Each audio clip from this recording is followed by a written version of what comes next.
Já, velkomin að Rauða borðinu á laugardagsmorgni. Þá höfum við það sem að við köllum helgispjall. Fáum gest til þess að koma hingað og segja frá sér. Svo við getum fræðst og ég vil spegla okkur í viðkomandi. Og núna er hingað kominn Þorvaldur Þórðarsson, eldfjallafræðingur. Er það ekki, heitir það það? Jú, góðan daginn. Sem er allt annað heldur en jarðeðlisfræðingur og... Það er dálítið munur á okkur, sko. Það er kannski fyrst í bakgrunninum og nálguninni. Já. Sem sagt, ég er jarðfræðingur í bakgrunn. Já. Og læriði svona eldfjallafræðina með því að skoða myndanirna sem að eldfjallin skilja eftir sig, sem verða til við eldgos. Já.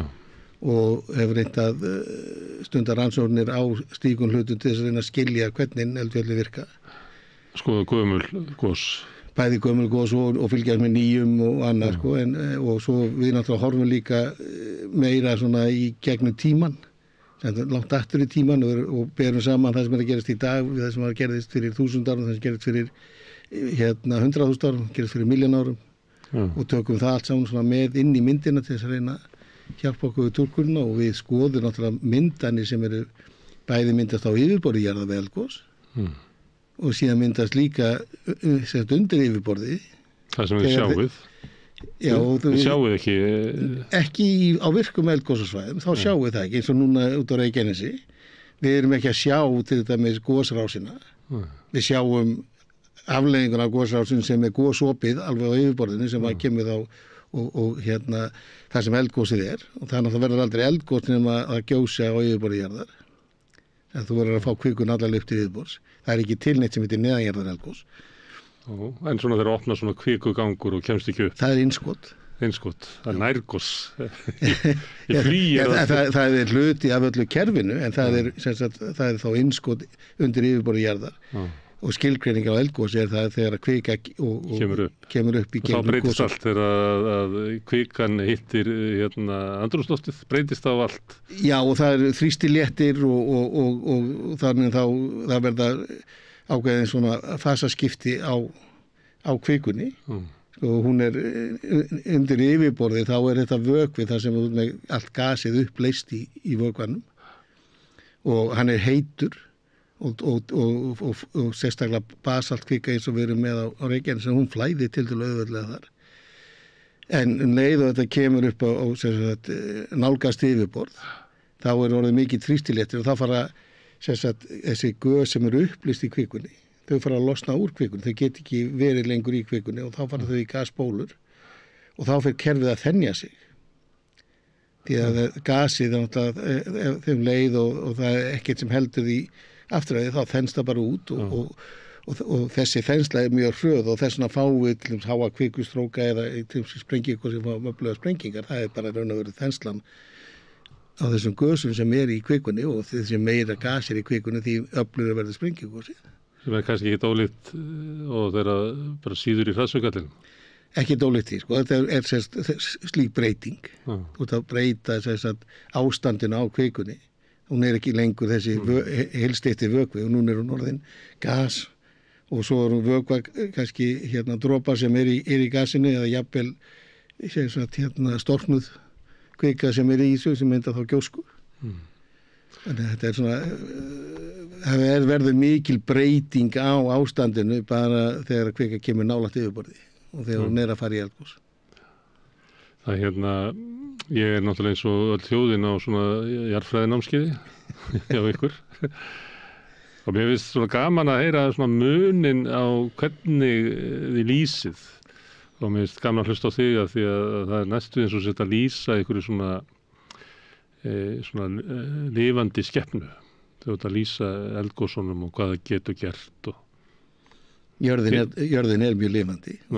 Það er nú og eitt af því sem kannski... Er þetta ekki steinaríkið?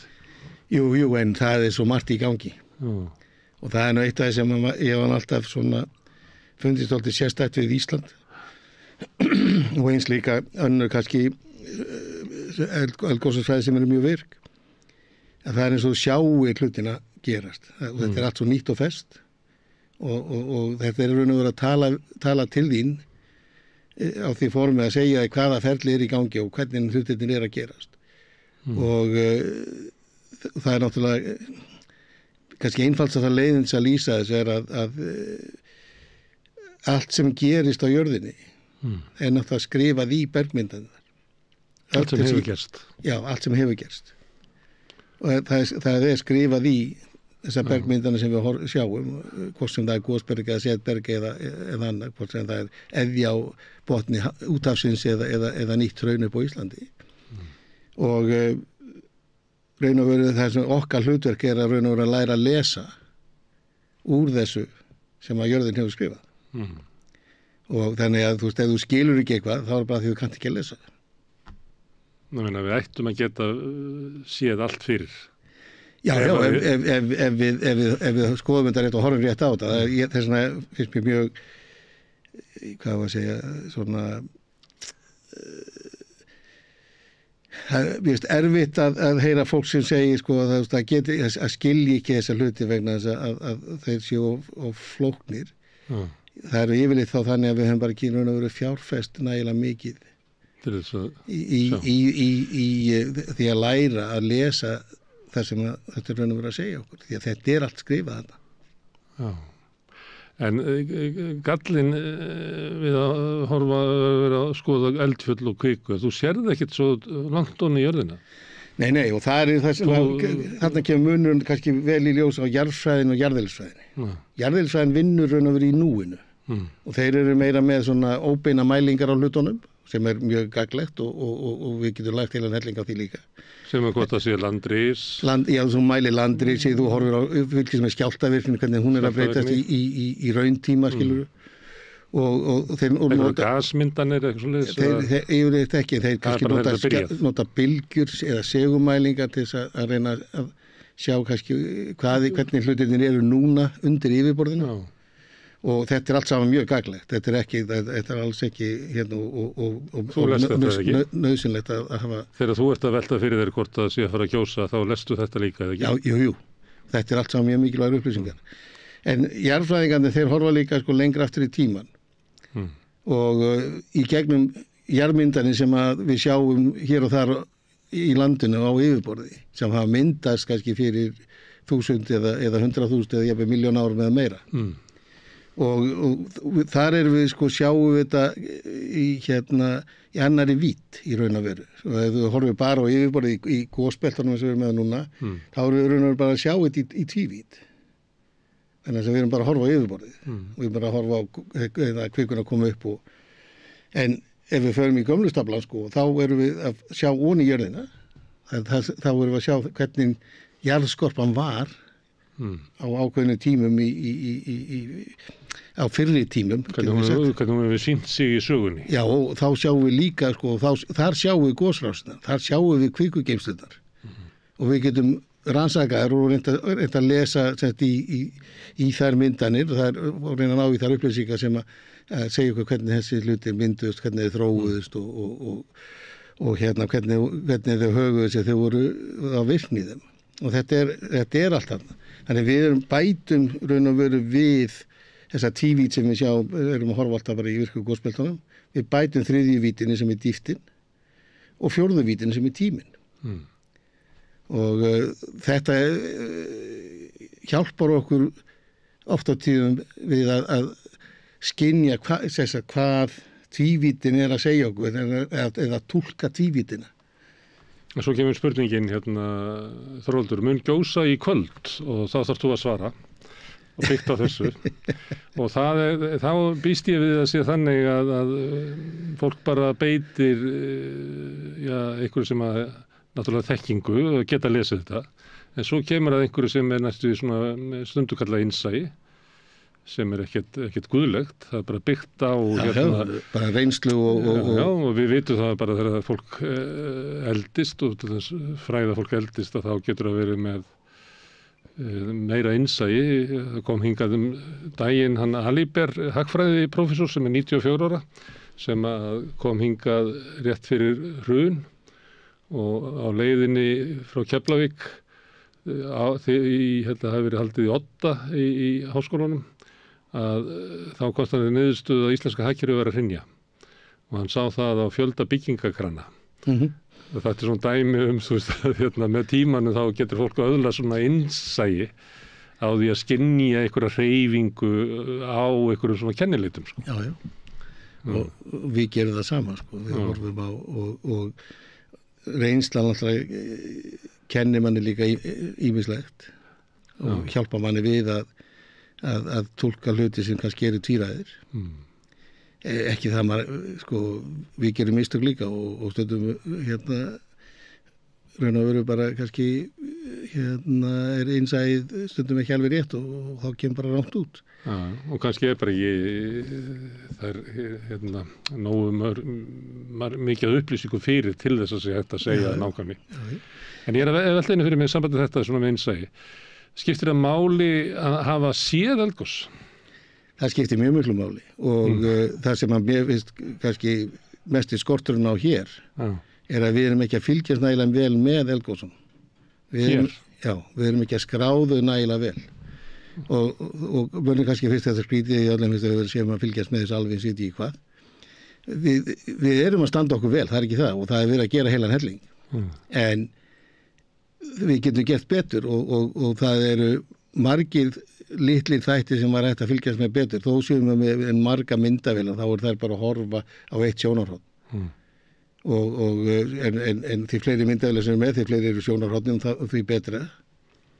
En við þurfum líka að eyða tími það bara að raun og vera að fylgjast með eldgosinu, ekki gegnum myndavél, heldur vera það núti.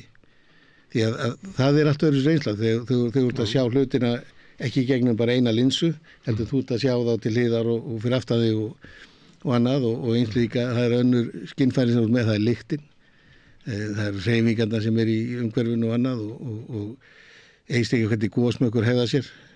Og menn gleyma nefnilega því alltaf sko að þó svo við séum með mörg góð tæki eins og myndavélar og önnur mælitæki að þá og mjög flotta tölvur sem geta gert alveg ótrúlegustu hluti. Það eru augun sennilega bestu mælutæki sem til í heiminum. Þannig ef ég sæti og væri að skoða eldgos svona ekstrýttigrunn og landrisið og þarna er þessar gasmyndanir og svo kemur þetta og þá springur þetta svona út og ég með þetta allt í línuritum og eitthvað svona. Svo ef ég horfi á eldgos þetta er tvett ólíkt að þá eiginlega fullkomnast myndin sem að allar upplýsingar gefa mér. Það er ekki fyrir en ég horfi á skepnuna og skynja kraftin, skynja þensluna að ég hef svona einhvern skilning á. Akkurat, það er og þess vegna er mér og við höfum alveg einstakt hvað við segja bara einstakar rannsóknarstofu við höfum einstök tækifæri til þess að ekki bara skrá heldur líka að fylgjast með og læra af þessum atburðum. Já. En sko, fyrir mér er hvert eldgos raun og veru bara eins og eitthvað sem er að setja upp tilraun og þú reynir að læra eins mikið á tilraun eins og mögulegt er og gera fullt af mælingum en líka mikið af athugunum og annað og skrá þetta eins vel eins og hægt er.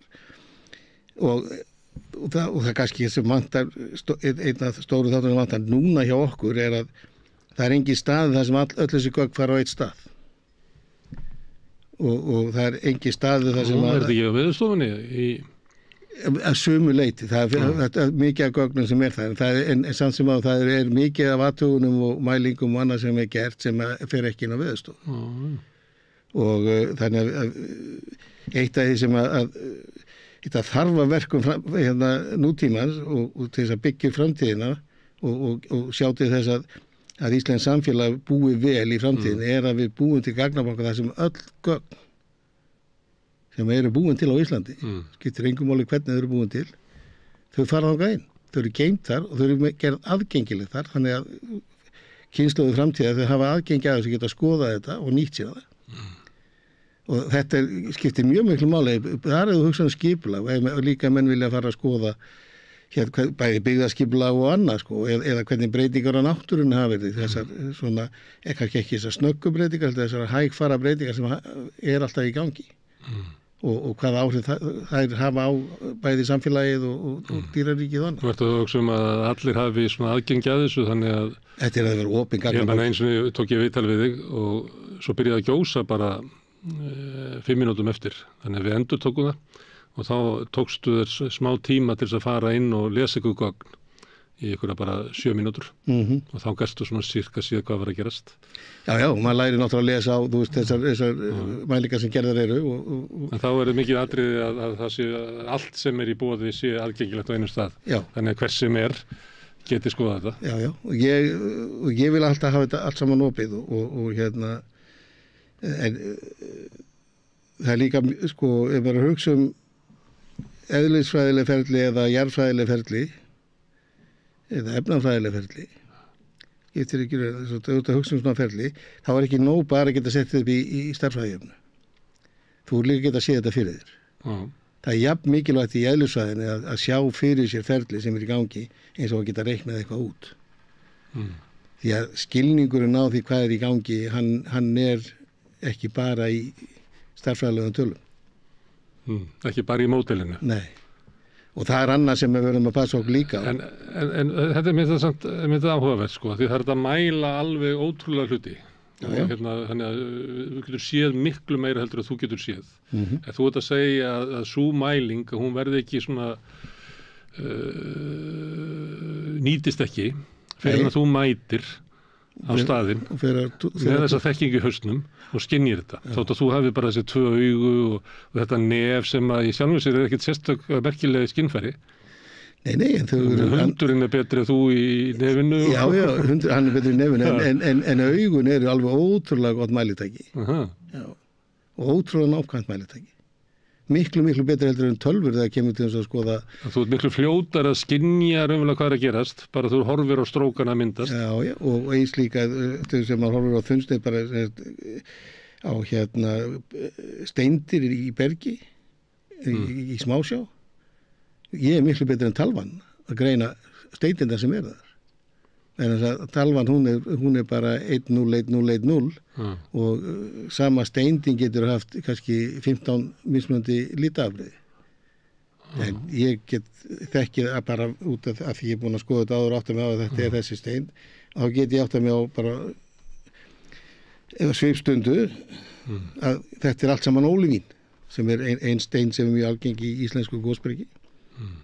En það getur tekið tölvuna, sko, mjög lengri tíma að reyna átt að sjá því og kannski kemur aldrei alveg niðurstöðu. Aldrei neitt skilningur. Nei. En náttúrulega svo kemur þessi gervigreind inn í og annað sem er mjög spennandi vissu leiti en áhugkefni að öðru leiti. Hvernig hún dregur álöktinni? Hún draga álöktinni bara eins og meðaltal mannsins sem er kannski ekki sérlega gott.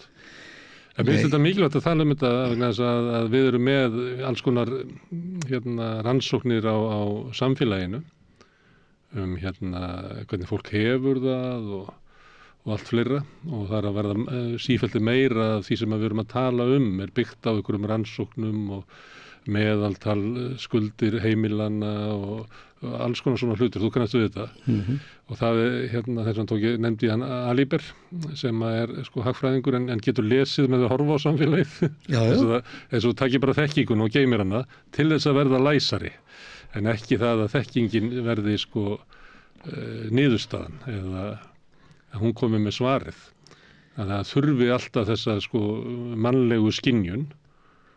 Ég held að hún sé mjög mikilvæg þáttar í þessu og ég man alltaf eftir þeirri stund þegar ég var í jarðfræðinámi að ég var að keyra bara sveiti landsins og minni ég hafi verið öðru ári og var bara að horfa svona á landslægi og var náttúrulega búin að þá fara í gegnum ákveðin námskeið og læra ákveðin grunnatri samt í jarðfræðin og jarðlaga skipan og annað. Og ég var að horfa á svona fjallslíð og allt í einu bara opnaði þetta fyrir mér eins og bók. Ég fór bara að lesa söguna sem ég hafði búið til þetta fjall sem það er frá mig. Bara út af því sem ég var að horfa á því ég var að keyra framhjá. Og þetta var svo alveg bylting í kollinum á manni. Þegar maður fór að átta sig á því að allt þetta í kringum mann er ekki bara fjall. Það er saga í þessu öllu saman. Og það er þetta læsi sem ég held að sé mjög mikilvægt Sem að uppsöfnun þekkingarinnar getur ekki veitt, heldur verður að vera á staðnum og framkvæmda. Kannski getur gervigreindin gert þetta eitthvað tíma, við veitum það ekki. Já, það getur alveg að koma því. Ekki þannig í dag. Nei, en þetta skiptir líka máli fyrir lífríkið. Líffræðingarnir gerur örugglega sama þegar þeir horfa á gróðurfarið, skilur við. Og þeir lesa allt annað út úr því heldur en við, við kannski hann fallið blóm eða tré, en þeir sjá við heila sögu og þróun sem hefur gerst þarna og það er þetta sem er mjög mikilvægt. Við mögum alls ekki tapa þessu og við möldum ekki tapa þeim eiginleika að geta lýst hlutum. Eitt af því sem ég reyk mig á sem kennari í háskóla er að það er mjög erfitt að fá fólk til þess að lýsa því sem það er að horfa á. Það er eins og að hafa ekki orðaforðan eða þjálfuna til þess að bara lýsa þeim sem er fyrir fram á það. Hvort sem það er tölvuskjár og beðið einhvern veginn að lýsa hvernig er þessi tölvuskjár, þá fer fólk beint í skilgruna, þetta er tölvuskjár. Í staðan fyrir að segja að það er svona stór svartur flötur með gráum ramma í kring og ef þú kveikir á honum og þá koma einhverja bylgjur út sem lýsir sem hér í litum. Getur verið gluggi út í heiminn og... Já. Það er sko, og þetta er það sem að kannski listin kemur inn í þetta allt saman. Og listin er kannski snýstoltið það að geta lýst því sem verið í kringu þig. Kannski allavega minnskilningur á því Þetta var ég var að reyna að koma að þessu áðan að það var öðruvísi að hlusta á þig og menn lýsir svo ólíkt og það sem er aldrei til þig að þú lýsir þessu svona eins og maður hefur svona meiri tilfinningurum fyrir að fjalli sé skepna sem lifandi, eða þú veist. Þannig sé ég það. Já. Og þannig sáu menn það náttúrulega áður en að menn höfðu þekkinguna. Já. Þá lýstu þessum menn sem skepnu. Já, og þetta er... Og það er skynjunin, sko. Það er skynjunin og þegar þú skoðar, ég er mjög gaman að því líka, svona, ég hef gaman af mannkynssögunni og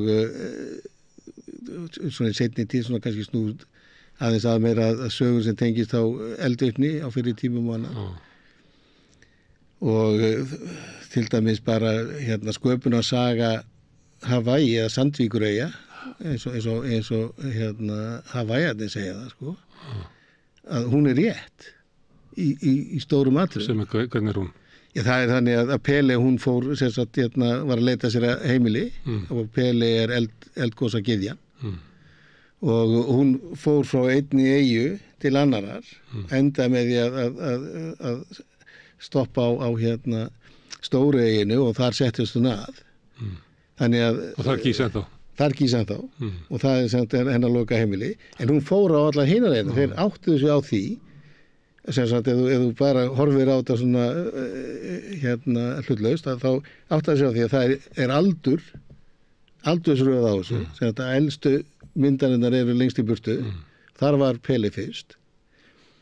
Og það er líka eldvirkni á öllum eyjunum. Og þetta gerðist löngu áður en að þetta fólk kom. Já. Þannig þau gáttu lesið þetta úr náttúrunni. Já.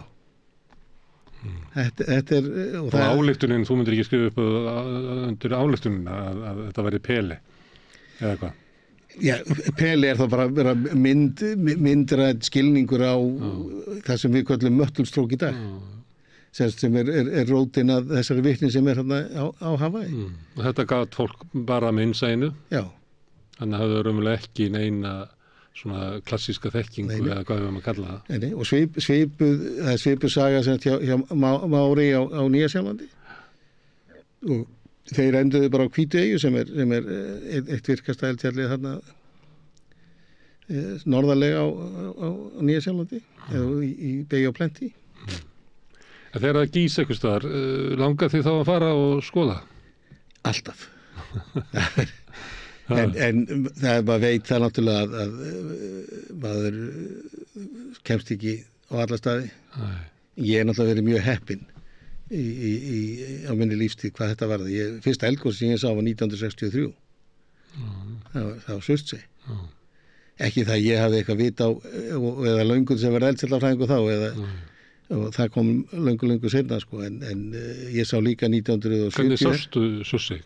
Pabbi og mamma þegar fórum í bíltúr og keyrðum upp á Helliseið og það var hort þar út, sko, það var hort látt frá, en ég man eftir gosmekkinum öllu því sko og síðan hérna 1970 og þá gaus í Heklu og ég var í sveit á Núpi í Fljótslið og Pétur frændi, hann henti okkur öllum krökkunum aftur í landrófi jeppan og svo var keyrt bara upp að Heklu og þá sá maður hérna Heklugosið og 1973 var nú svo til að það var gosi heima og ég var að vinna á handfærabátni hjá honum afavinum, Haraldur Kristjánsinni og við vorum að veiða austan við Eyjar og í svona góðum þorski að þá hérna skellur á óveður, það er svona fellibylurinn Ellen mætti aðeins fyrir heldur en menn áttu vona á og það var ekkert annað en gera heldur en að reyna að koma sér í var og við vorum að hérna það börðuðst við þetta tölvuna tíma, þetta voru orðan 30 metrar háar öldu þegar við vorum að reyna að komast semst í skjól og við leituðum skjóls í Vestmannaeyjum og að fyrsti báturinn sem sildi inn í Vestmannaeyjahöfn svona sagt, ekki þeim tilgangi að skoða eldgos heldur bara að nota á höfnina hérna, þetta var í september 1973 þetta var svaklegt því að báturinn fór úr sko hérna stöðinu að maður horfði beint niður í það maður horfði beint upp 30 metra öldu, það er svolítið mikið þetta var rosa, það var brotsjór í opnu hafi þetta var það mikið veður sko en við komumst inn í Eyja og hérna og þar var sem sagt gosið nýbúið í Vestmannaeyjum en hraunið ennþá heitt og annað og þannig að við veitum smá tími í það að skoða hraunið í Eyjum og svo fór maður alltaf bara aftur borð í bátinn og við sildum heim og ég vissi ekki eins og þá að það væri til starf sem hérna væri eldfjallafræðingur sko. Og mikil gjóska þegar ekki í Eyjum hann Jú. Akkur var það, akkur var svona mikil hérna það er ekki núna í þessu gósum Nei, hún er kvikan sem að kom upp í Eyjum, hún er við kölluð að þróari, hún er gasríkari eða var gasríkari og þess vegna var meiri sprengivirkni með gósinu og þannig þú hafði meira gas til að leysa þetta bara eins og með sko góðslöskunar sko, það fyrir eftir hvað með mikið af koltvísýringi í vökvanum hversu auðvelt er að láta vökvan gjósa upp úr flöskunni freyði víni með meira af þessu heldur en svona velilegt gós Þegar fólk var í dauðanspanik að móka þetta af þökunum svo að myndi ekki hrynja Já, það er náttúrulega þegar leið og sko meðan gjóskan er heit þá er hún tiltölulega létt og ekki vandamál en leið og hún kólnar og blotnar þá drekkur hún í sig vatnið og þá eykst þyngdin svakalega en þess að þegar hún er heit og hérna hún er svo blöðrótt þetta er bara að fróða þá er hún með minni eðlisþyngd heldur en vatn 63 þegar þú ert þarna á Kambabrún hvað er gamall þá? 5 ára 5 ára og með pappa og mömmu í bílnum Já og systkini eða?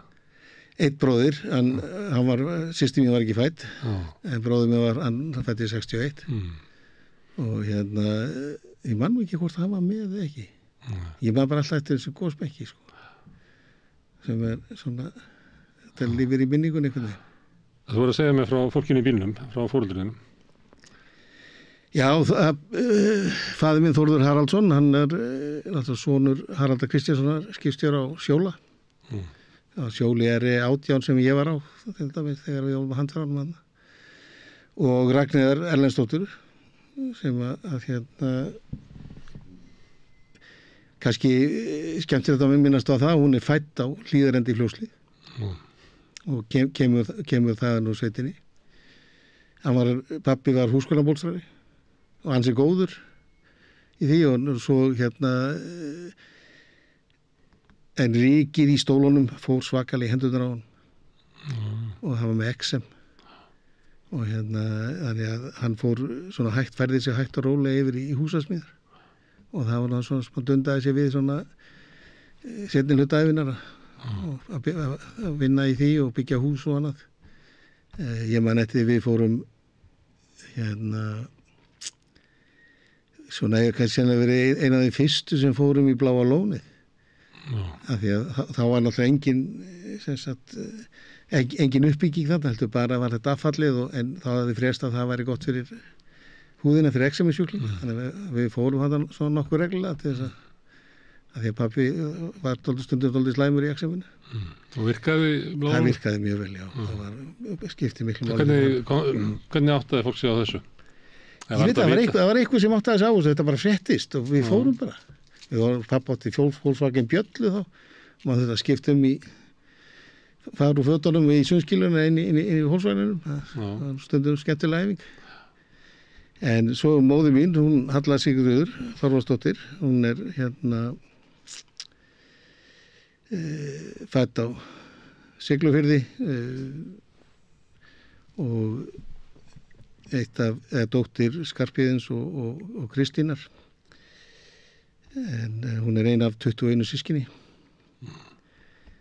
Stór hluti af þeim er í Skagafirði á Gili og inn á Sauðárkrók. En svo er það svona dreifstu landi en upphaflega kemur stofnin frá Austfjörðum, Eskifirði, Reyðarfirði og Mjóafirði. Hún var tekin í fóstur af Þorvaldi afa og Helgu ömmu og ólst upp hjá þeim eða frá eins árs aldri og til fullorðinsára í Reykjavík, Bollagötunni, stórum hluta, Bollagötu 8. Og þú skýrður eftir? Ég er skýrður eftir Þorvaldi og hann Fjórðungi bregðust til fósturs, sagt, þannig að þú ættir að vera mótaður af honum. Nei, fjórðungi bregðust til nafnsig. Já, ég er mjög mikið mótaður af honum og hann var mikil hvatning og hefur alltaf verið í raun og veru, þó kannski, þú veist, hann dó nú þegar ég var 65 á 7 ára. En bara sinn dæmi að hann var mikill svona bókamaður og safnaði líka ljósmyndum. Ljósmyndir af Austfirðingum, sérstaklega Mjófirðingum, sem er núna í byggðasafninu þar, það er tekið saman af Þorvaldi afa, sko. Og hann er fæddur í Mjófirði og en hann er mikið bókamaður og hann átti mikið bókasafn.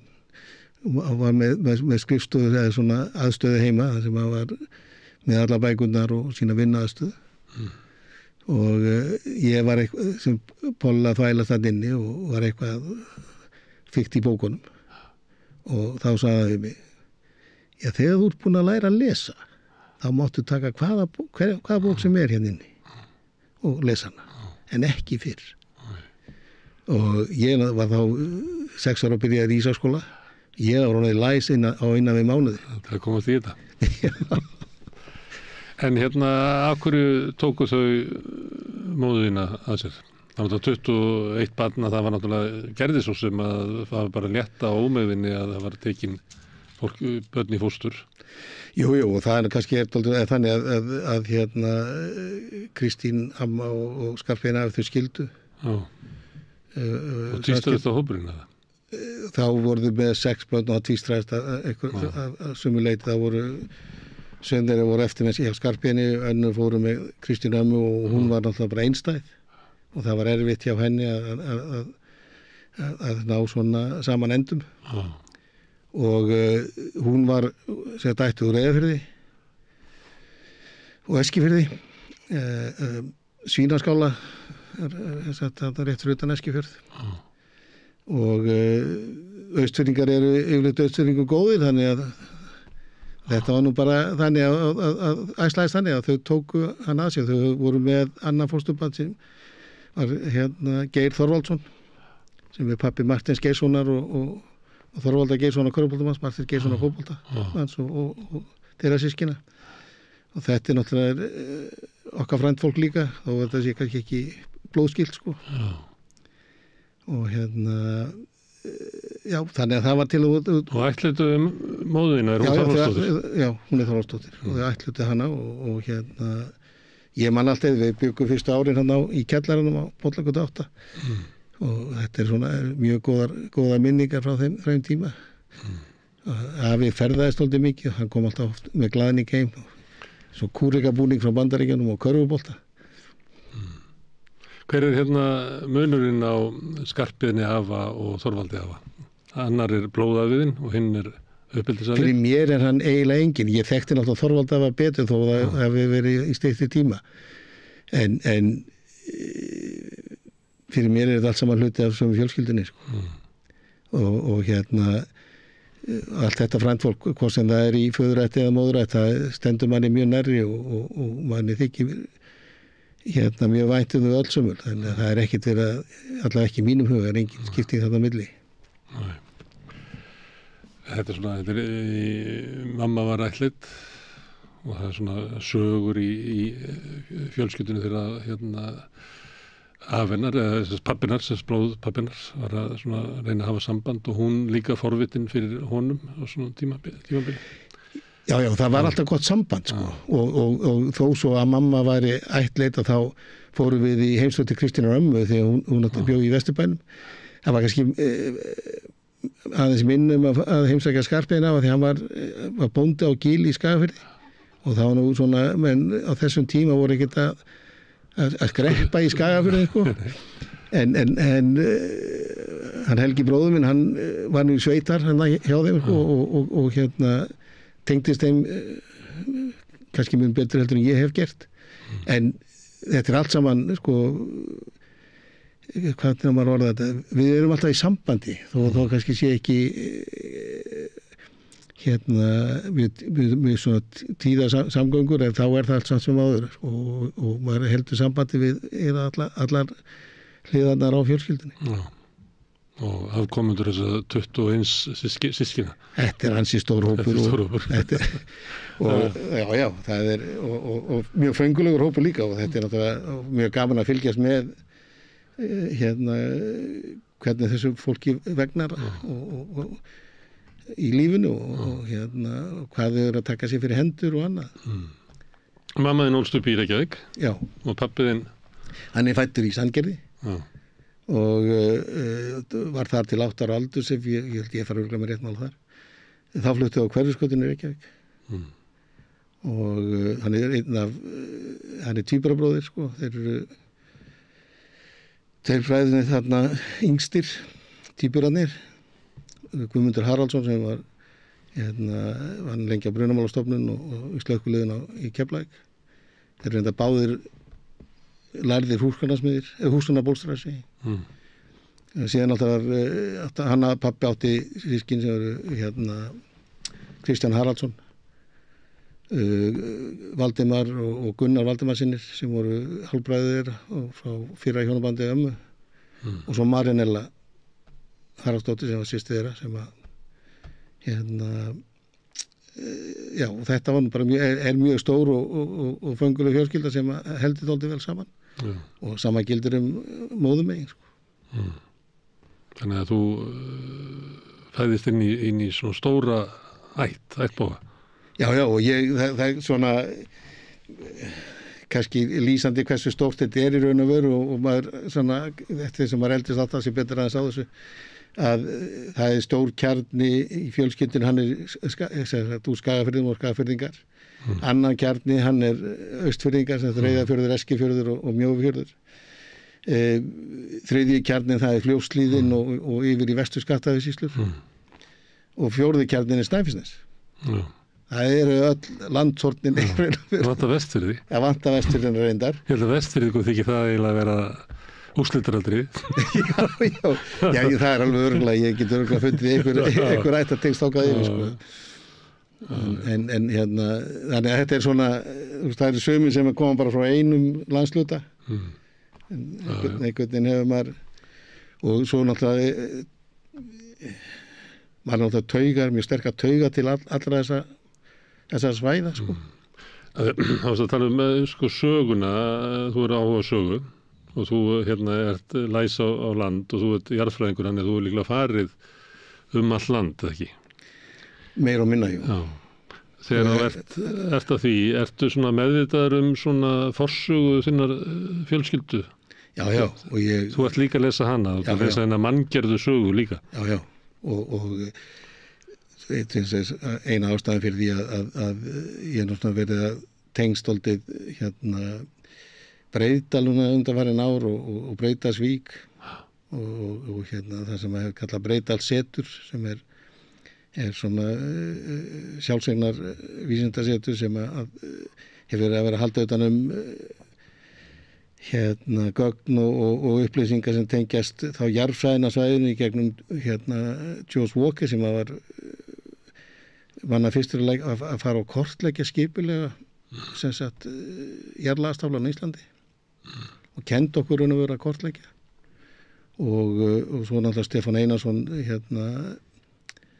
sem var mikill málvísindamaður og þetta setur svona heldur utan þetta vegna þess að báðir þessir aðilar tengjast Breiðdalnum. Stefán er úr Breiðdalnum og ástæðan fyrir ég gaf mig í þetta á sínu tíma það var gert ákall Ómar Bjarki Smárason bað aðstoð við að koma að þessum hlutum og hvort að menn var tilbúin að styðja við hann og mér fannst þetta bara svo gott framtak að ég ákvað að taka undir það og ein af ástæðan fyrir að gera það náttúrulega þessi tengsl við Austfirðina og þessi fjölskyldutengsl sko. En landið er svolítið öðruvísi þarna fyrir austan, er þetta ekki eldgamalt eitthvað? Já, ekkert spennandi fyrir jarðfræðing, það er ekkert að vera til það. Já, nú ertu að tala við mann sem hefur unnið í rannsóknum á bergi sem er meir en 2800 milljónir ára gamalt. og þegar menn tala að 15 milljónir ára gamalt berg sé hundgamalt þá finnst mér nú ekki. en það er náttúrulega með elstu bergmyndunum á Íslandi og er elsti hlutinn og er þá líka að segja okkur söguna hvernig hún var á þeim tíma og sama gildir Vestfirðina. Það eru Vestfirðirnir og síðan Austfirðirnir sem eru elstu hlutinn og svo kemur Tröllaskaginn aðeins inn í líka sem er með tiltölulega gamalt berg og þarna er hvað að segja upphaf Íslands eða þessi þróun sem var snemma í sögu Íslands, hún er skráð í þessa bergmyndanir og það er alveg gaman að vinna í þeim eins og vinna í því að vera að horfa á hraunir renna á Reykjanesinu. Ekki alveg gaman, er það? Jú, alveg. En það er öðruvísi. Já. Þú ert að horfa á aðra hluti. Maður svona, þú veist, á Reykjanesinu þá er maður kannski fyrst og fremst að horfa á ferlinn sem er að stýra myndun hraunsins og hvernig gosi gengur fyrir sig og annað og horfa á þau ferli sem stjórna því hversu öflugt gosið, hversu stórt það verður og annað. En í gamla staflanum þá er þetta kannski meira að lesa allt hvernig þróaðist þessi jarðlagastafli með tíma þannig að hvers konar hraun mynduðust á þessum tíma og eru þau öðruvísi heldur hraun sem mynduðu seinna eða fyrr og síðan náttúrulega kemur innskotavirknir inn í þetta líka sem hefur áhrif á staflan og hreyfir hann til og annað og þá er þetta að lesa þá þar í þau ferli sem að réðu því hvernig innskotin komin, hvernig tróðs kvikan inn í staflan og hvernig afmyndaðum staflan. Þetta er allt skráðan. Mér finnst þetta alveg svakalega gaman. Þetta er svona, þú sérð aldrei alla myndina. Þetta er miklu lengri og dýpri saga heldur en Reykjanesi sem er bara smásaga í samanburði. Já, það er bara smá tími, það er bara smá gluggi og maður hefur alltaf áhyggjur af því ef maður horfir bara á lítinn glugga hvort maður sé að sjá alla myndina. Og það er þetta sem að gamli stafli gefur okkur. Hann gefur okkur alla myndina, þannig við fáum betri heildarmynd.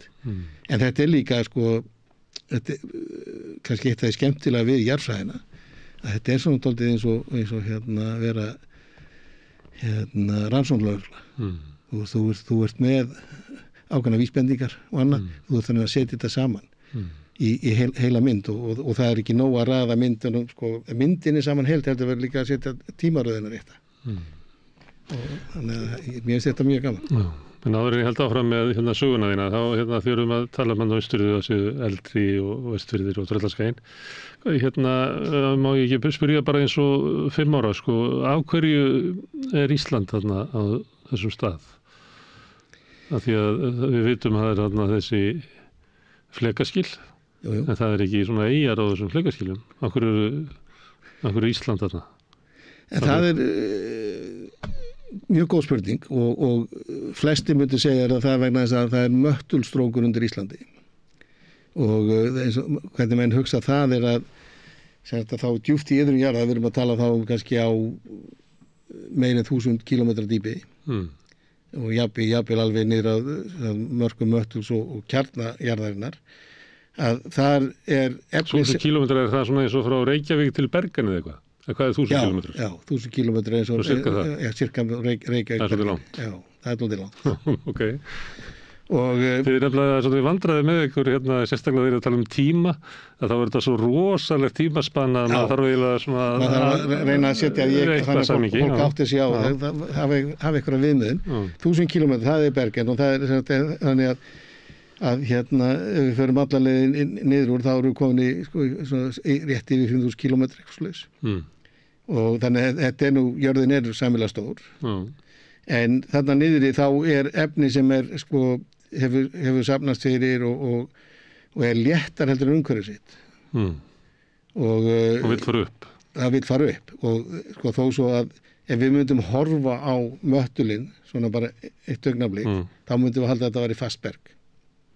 En að þetta er undir háum þrýstingi og miklum hita og það er álag á þessu að þá flæðir hann, bara flæðir svo hérna löngu bara, þetta er mjög hægt flæði, það tekur langan tíma að hreyfast, en það hreyfist og þess vegna erum við með þessi flekaskið, því að möttullinn hann hluta ánum er að rísa upp og síðan leggst hann lárétt og flæðir lárétt í einhvern ákveð tíma og svo sekkur hann.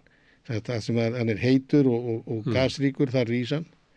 Síðan leggst hann lárétt. Og þessi hreyfing hefur sprengt skurnina? Já. Þannig að hún annars vegar fyrir sundur þess eru flekarnir á hreyfingu. Já, þess eru flekarnir á hreyfingu. Já. Og síðan kólnar þetta og sekkur það niður. Þannig við erum með svona ákveðna hringrás þarna í möttlinum sem býðheldur þessu plöturíki og býð til öll plötuskilin og alla jarðskjálftana og öll eldfjöllin. Og einn af þessu þáttum er það að ef þú ert með svona kannski dálítið mikið af heitu og léttu efni, tiltölulega léttu efni, að hérna á einum stað þá rís það sem svona strókur upp. Já. Og þegar þessi strókur sem er hérna kannski einhverjir nokkur hundruð kílómetrar í þvermál, svona upphaflega, þegar hann kemur undir jarðskorpuna eða skurdina, þetta er svona verið að hugsa um jarðskorpuna, þetta er bara eggjaskurn utanum það sem er inni að þá hérna hefur hann það mikið hreyfi afl að hann lyftir skurdina á þeim stað sem hann kemur inn í og það vill svo til að við erum með svona að menn telja við sem með svona möttustrók undir Íslandi og þessi möttustrókur hefur komið þarna upp og hitt akkurat á flekaskilin þannig að þá sem er eiginlega svona sem gerist ekkert endilega og óskilt hvort öðru. Já. Það er bara tilviljun að þetta gerist þarna. Það er eitthvað svona, svo stendur sér strókur svona aðeins upp úr. Hann lyfti bara öllu dæminu upp, það er samskonar strókur undir Hawaii, en þar gerði hann bara hólu á flekan. Já, það er ekki flekaskil. Nei, það er inn í miðjum fleka, þá bara breytti hann hólu bara í, sem er ástæðan fyrir eldvirknin þar. En það sem hann gerir, hann lyftir þessu náttúrulega upp en það verður líka þegar að þessi strókur kemur að miklu dýpi og miklu þrýstingi og komin til að háta þetta undir skorpuna þá er þrýsti léttir og þá fer hluta á hann að brána og það býr til kvikuna sem kemur upp í eldgosuna hér. Annað sem hann gerir er að hann lyftir Íslandi upp. Hann eykur við eldvirknina, hann er meiri framleiðni hér, hann er meira af eldgosu og það er meira af hraunum og þarlendi er uppleyslan meiri. Og hann lyfti líka þessu svæði öllu saman upp og ef við tökum Ísland og landgrunnið sem er ef við tökum heilda flatamölu á því þá er það eitthvað 450 ferkilometrar eitthvað svoleiðis og þetta er strókun, hann lyftir öllu þessu upp og hann er ekkert að lyfta þessu upp með einhverja örfá metra. Þannig þegar maður sér hérna kort þar sem maður sér í gegnum sjóin og sér landgrunni rísa, þá er þetta ekki hérna dót sem hefur komið upp úr eldgosum, heldur er þetta búið að lyftis upp. Já, bæði upp, það er hvort tvekja. Hlutaði hluti sem kemur úr eldgosum og svo er þessi upplyfting og upplyftingin það mikil, við erum að tala um 1000 metra. Þannig ef þessi strókur myndi bara detta aftur niður, þá myndi bara Ísland bara sökka. Það er þess vegna sem við stöndum alltaf 2000 metra yfir sjávarmáli er þessi strókur sko og það er viðbót bæði eldvirknin og síðan þessi lyftikraftur. Það er þessi viðbót sem gerir það verkum að Ísland stendur upp úr sjó sko, annars væri það bara eins og annar hluti af plötuskilunum eða Atlantshafshryggnum á 2000 metra dýpi. Þannig að þessi heiti blettur. Já. Heiti reiturinn er sko skilgreining á heitur reit er óvenjulega mikil eldvirkni á yfirborði jarðar á ákveðnum stöðum. Og það er Ísland til dæmis. Eldvirknin er þá heiti reiturinn en möttustrókurinn er efni sem er að koma og er ástæðan fyrir að þú ert með heitareitin. Saman skildur Hawaii. Hawaii er heitareitur en það er óvenjulega mikil eldvirkni á þeim stað.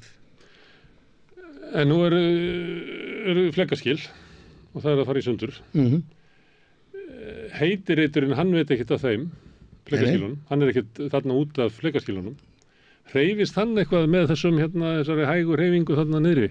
Er heitireiturinn undir Íslandi eða möttulstrókurinn eða hvað þú kallar þetta? Nú afsakar að ég er bara 5 ára, ég er ekki búin að ná þessu. Er hann alltaf á sama stað eða hreyfist hann? Nei, þetta er alltaf hreyfingu. Það er ekki fastur punktur á jörðinni. Nei. Og þetta er náttúrulega eitt að ég tók nú þátt í leiðangri sem var í norður Kyrrahafið og við vorum að bora í gömul eldfjöll sem voru hluti af Hawaii eyjakeðjunni en sokkið í sæ og komið langt í burtu frá þeir sko. Þannig við vorum að horfa á svona Hawaii eldfjöll sem höfðu verið virk fyrir 60 til 35 milljónum árum. Og við borum í þetta var IODP eða Ocean Drilling Program leiðangur sko sem var í 2 mánuði og við vorum að bora á 2000 metra dýpi. Það er eins og góðu vinur minn Jay Miller lýsti þess að þetta er svona eins og að reyna að bora gata á borðplötu með spagetti.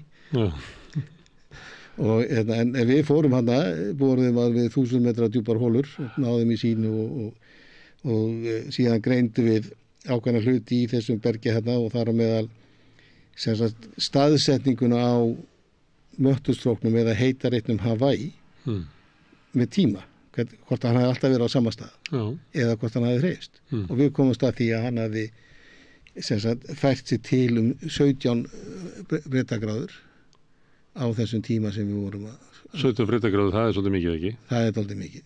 Það er eins og að fara frá Hawaii 16 breiddargráður norðan við miðbaug og þetta er svona eins og að fara hérðan til Azori. Á hvað löngu tíma þá? Á 35 milljónum árum. 35 milljónum ára. En reiturinn eða strókurinn eða hvað heitir undir Íslandi, hvað er hann að hreyfast? Við höfum ekki nákvæm, það er talið að hann hreyfist kannski svona 0,3 til 0,5 cm á ári í nokkurn veginn svona í austur. Hann er samt að fara í öfuga átt með að fara til Færeyja? Já, við plötuskilin sem að virðast að færa sig. Ok, en ef við skutlum okkur bara nokkrum miljónu ára fram í tíman, þá eru flekaskilin hann áfram. En þessi reitur, hann er búinn að færa sig, þannig að þá getur verða gos eins og á Hawaii, án tengsla við plötuskil, á Austfjörðum eða fyrir sunnan Austfjörði. Já, eða á milli Íslands og Færeyja, einhverstað þar. Það er alveg möguleiki. Þannig að jörðin er dýnamísk og það er raun og veru ekkert sem stendur í stað á jörðinni. Þetta er alltaf hreyfingu, þó að hreyfingi kannski sé ekki neitt sérstaklega hröð. Þannig að það er þetta tvennt sem að kemur saman sem að býr til svona þessa virkni á Íslandi. Já, og býr til Ísland. En eru svona gos á flekaskilum annars þar? Það er ekki að Hawaii? Já, það er eldgos á öllum flekaskilum yfir sérstaklega og sérstaklega við bara sérstaklega þau sem er í sjónum við sjáum þau ekki, það er mikil virkni á útafsríkjunum og á Atlantshafshryggnum og það er örugglega eldgos í gangi núna einhvers staðar. sem við vitum ekki af. Sem við vitum ekki af því að við höfum ekki tækið til að skrá þetta. Það er pirrandi að... Já, og það er náttúrulega, og það er, sem þess að skjálftamælarnir, þeir þurfa að vera á föstu landi og það er erfitt að vera með skjálftamæla út í miðju Ballarhafi þó þú getur sett eitthvað sýnir á hafsbót en þá þarf það einhvern veginn að ná í upplýsingarnar og þá þarf það með langa kapla og annað. Þetta er svakaleg Þetta er svakalegt batteri, sko. Einhvern tímann heyrði ég verið að tala um hennan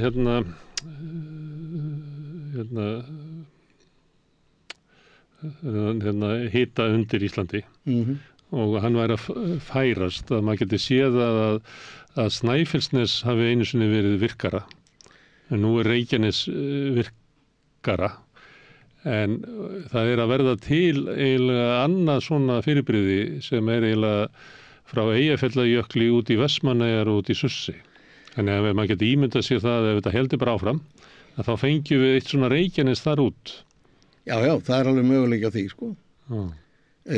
Síðan er líka alveg hugsanlegt að Öræfajökull, Esjufjöll og Snæfell séu raun að veru fyrstu merkin nýtt svona gosbelti sem þá er það norðurgosbelti og það sem kallum austurgosbelti sem liggur þá frá í dag liggur það frá Skjálfand og alveg til Vestmannaeyja. Það getur vel verið að því að þessi afstæðar hreyfing að möttustrókurinn er að fara í austur með við hryggjakerfið eða hryggjakerfið að fara í vestur með við möttustrókin. Þá er kannski virknin svona smátt að færast austur þegar menn svona telja það en ég held að þetta sé nú aðeins flóknari mynd. Þetta er of einföldu mynd með það sem við vitum í dag. Því að hryggirnir og hvernig þeir Reykjaneshryggur og hvernig hann virkar Kolbeinseyjarhryggur sem fyrir Norðan Ísland og hvernig hann kemur inn þeir skipta líka miklu máli í þessu og hvernig þeir haga sér. Ég er farin að hugsa þetta belti sem er norðurgosbeltið og austurgosbeltið bara svona kannski sér íslenski hlutin af þessu dæmi sem við köllum þessu samspili milli Íslands og útafshryggjari, eða möttustróksins og útafshryggjari. En virknin er að færast, það er svona einfalda sagan er að virknin er greinilega að færast austur og hugsanlega verður næsta gosbelti, það verður þá Öræfajökull, Esjufjöllin og Snæfellið og þá verður við löngu döður eða ekki? Jú, við verðum farin að gera eitthvað allt annað. Herðu, en við skulum fara aftur þegar þú sagðist að hafa hort á Surtsey og síðan Heklu og komið inn í Vestmannaeyjar stutt eftir gos en þá varst ekki að hugsa að verða eldfjallafræðingur? Nei. Hvað ætlar að verða? Ég hefði mestan áhuga að vera fótboltastjarna. Eins og margir svona kannski á þeim aldrei þegar þú ert svona barn og unglingur sko, þá er sportið dálítið stór hluti. Hvar varstu í hvað hverfi varstu alveg með? Ég er náttúrulega fæddur inn í Valskverfi þó að fjölskylda sem framarar. Þannig að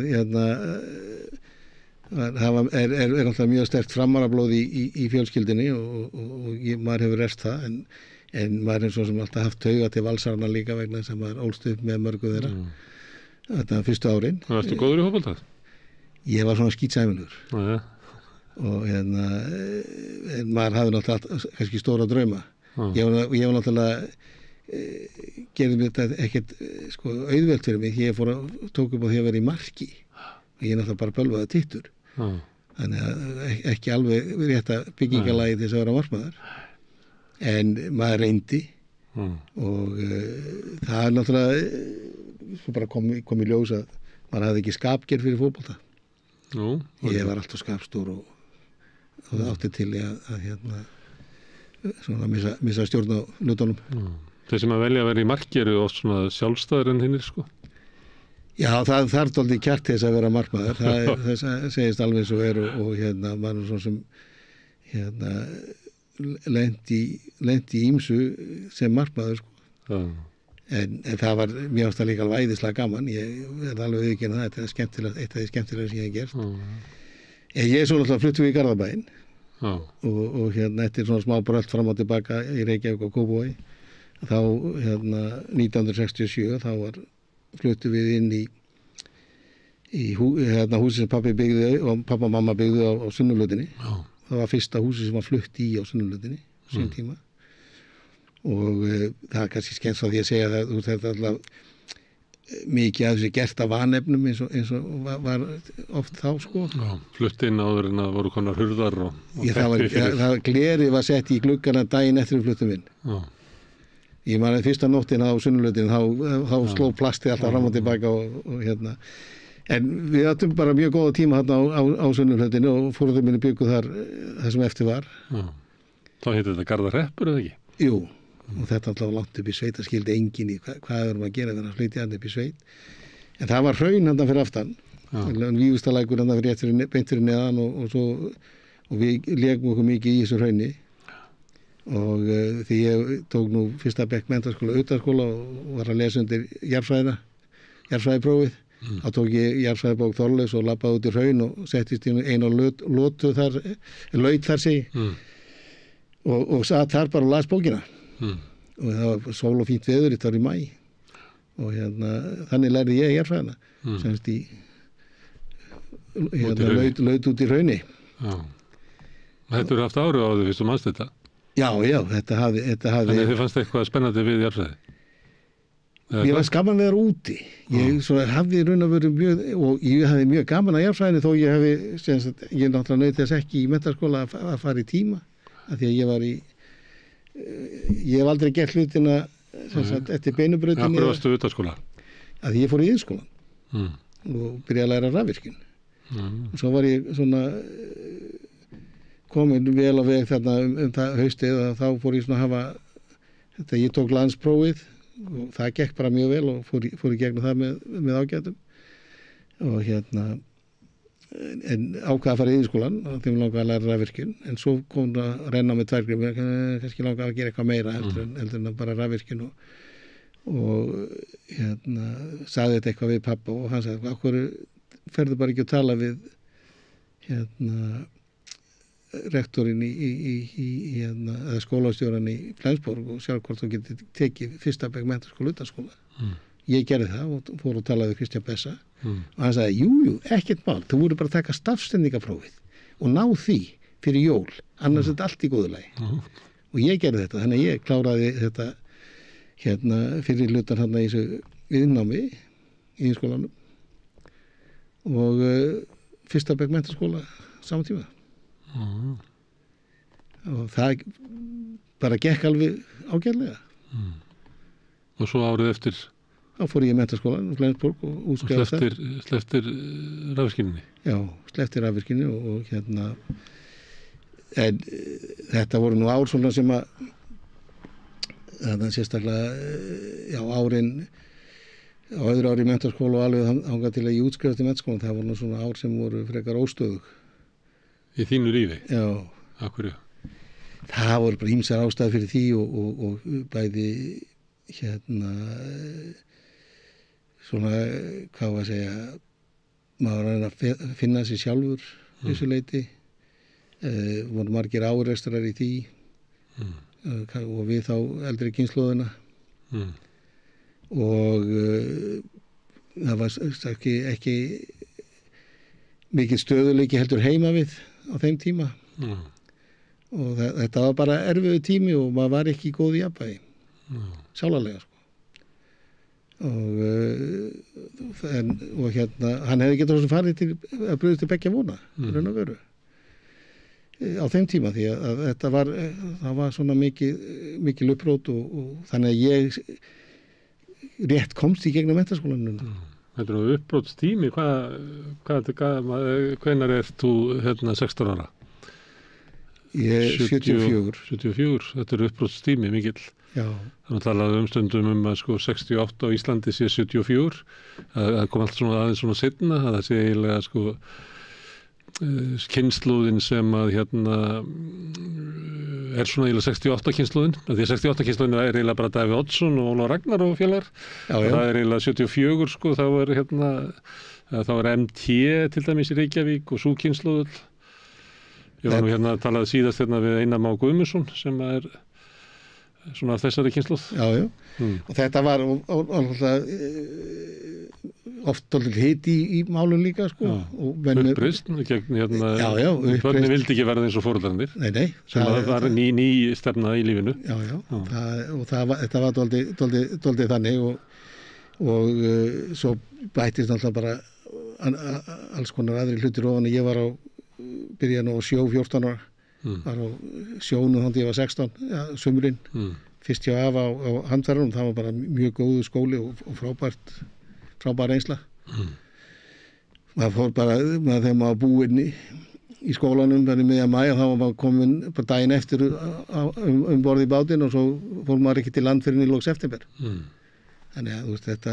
Þannig að þú varst farin að lifa eins og fullorðið maður þegar þú varst eiginlega næstuð í barn. Já. Og ég man allt eftir, sko, ég alltaf fyrsta sumari sem ég fór á sjó, þá var ég 14 ára, ég fer bara barn á sjó. Ég kem maður tilbaka. Og þú veist, líkams atgerfið og allt saman, það var gjörsamlega breyst. Það er alveg mjög ólíkindum, sko. Þú ert svona kraftalegur og sama rekinn og þú alltaf verið þannig. Já, og það alltaf kemur til að... Alltaf verið sterkur, eða? Já, ég hef víst alltaf verið það. Og það er alltaf að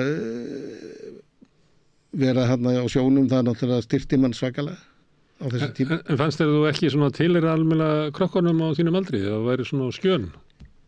Já. Ég var dálítið utan við. Já. Þú mistir það af unglingsárunum, eða? Ég misti dálítið af unglingsárunum og svo var maður alltaf að reyna að bæta það upp með alls konar aðgerðum sem voru misgáfulegar. Og ég er alltaf líka þeim tíma... Stórkallarlegu fylliríum eða? Já, það var dálítið stundað þar og skapið var náttúrulega mjög stórt og það tók mig mörg ára að finna balans á því og við tókst það ekkert fyrir bara, myndi ég segja kannski svona almennilega fyrir ég er kannski 25 ára eitthvað svona. Fyrir að hafa, þú veist... Fyrir framheilin er hann þroskaður. Já, og þú veist, þetta var mörguleiti mjög skemmtilegu tími, en líka alveg rosalega erfiður að mörguleiti líka. Þú stríði við foreldrana og sjálfa mig líka. Óánægður með sjálfa þig? Já, og sjálfströsti var ekkert alltaf 110, sko. Það voru tímabil þar sem að þurfti á hvatningu að halda og ég var nú báði foreldrar, bæði pappa og mamma, þau stóðu nú alltaf með manni þegar það kom að því. Þegar þú leyfðir þeim að gera? Já, hvöttum mann áfram, sko. Og þegar þú veist, þegar þurftum voruð erfið, þá náttúrulega leitaði maður alltaf í heimahús. Og þetta tókst og það tókst að koma sér upp úr þessu og það er kannski 2 svona atburðir í mínu lífi sem að þegar ég hugsa tilbaka sem að skipti mjög miklu máli í þessu ferli og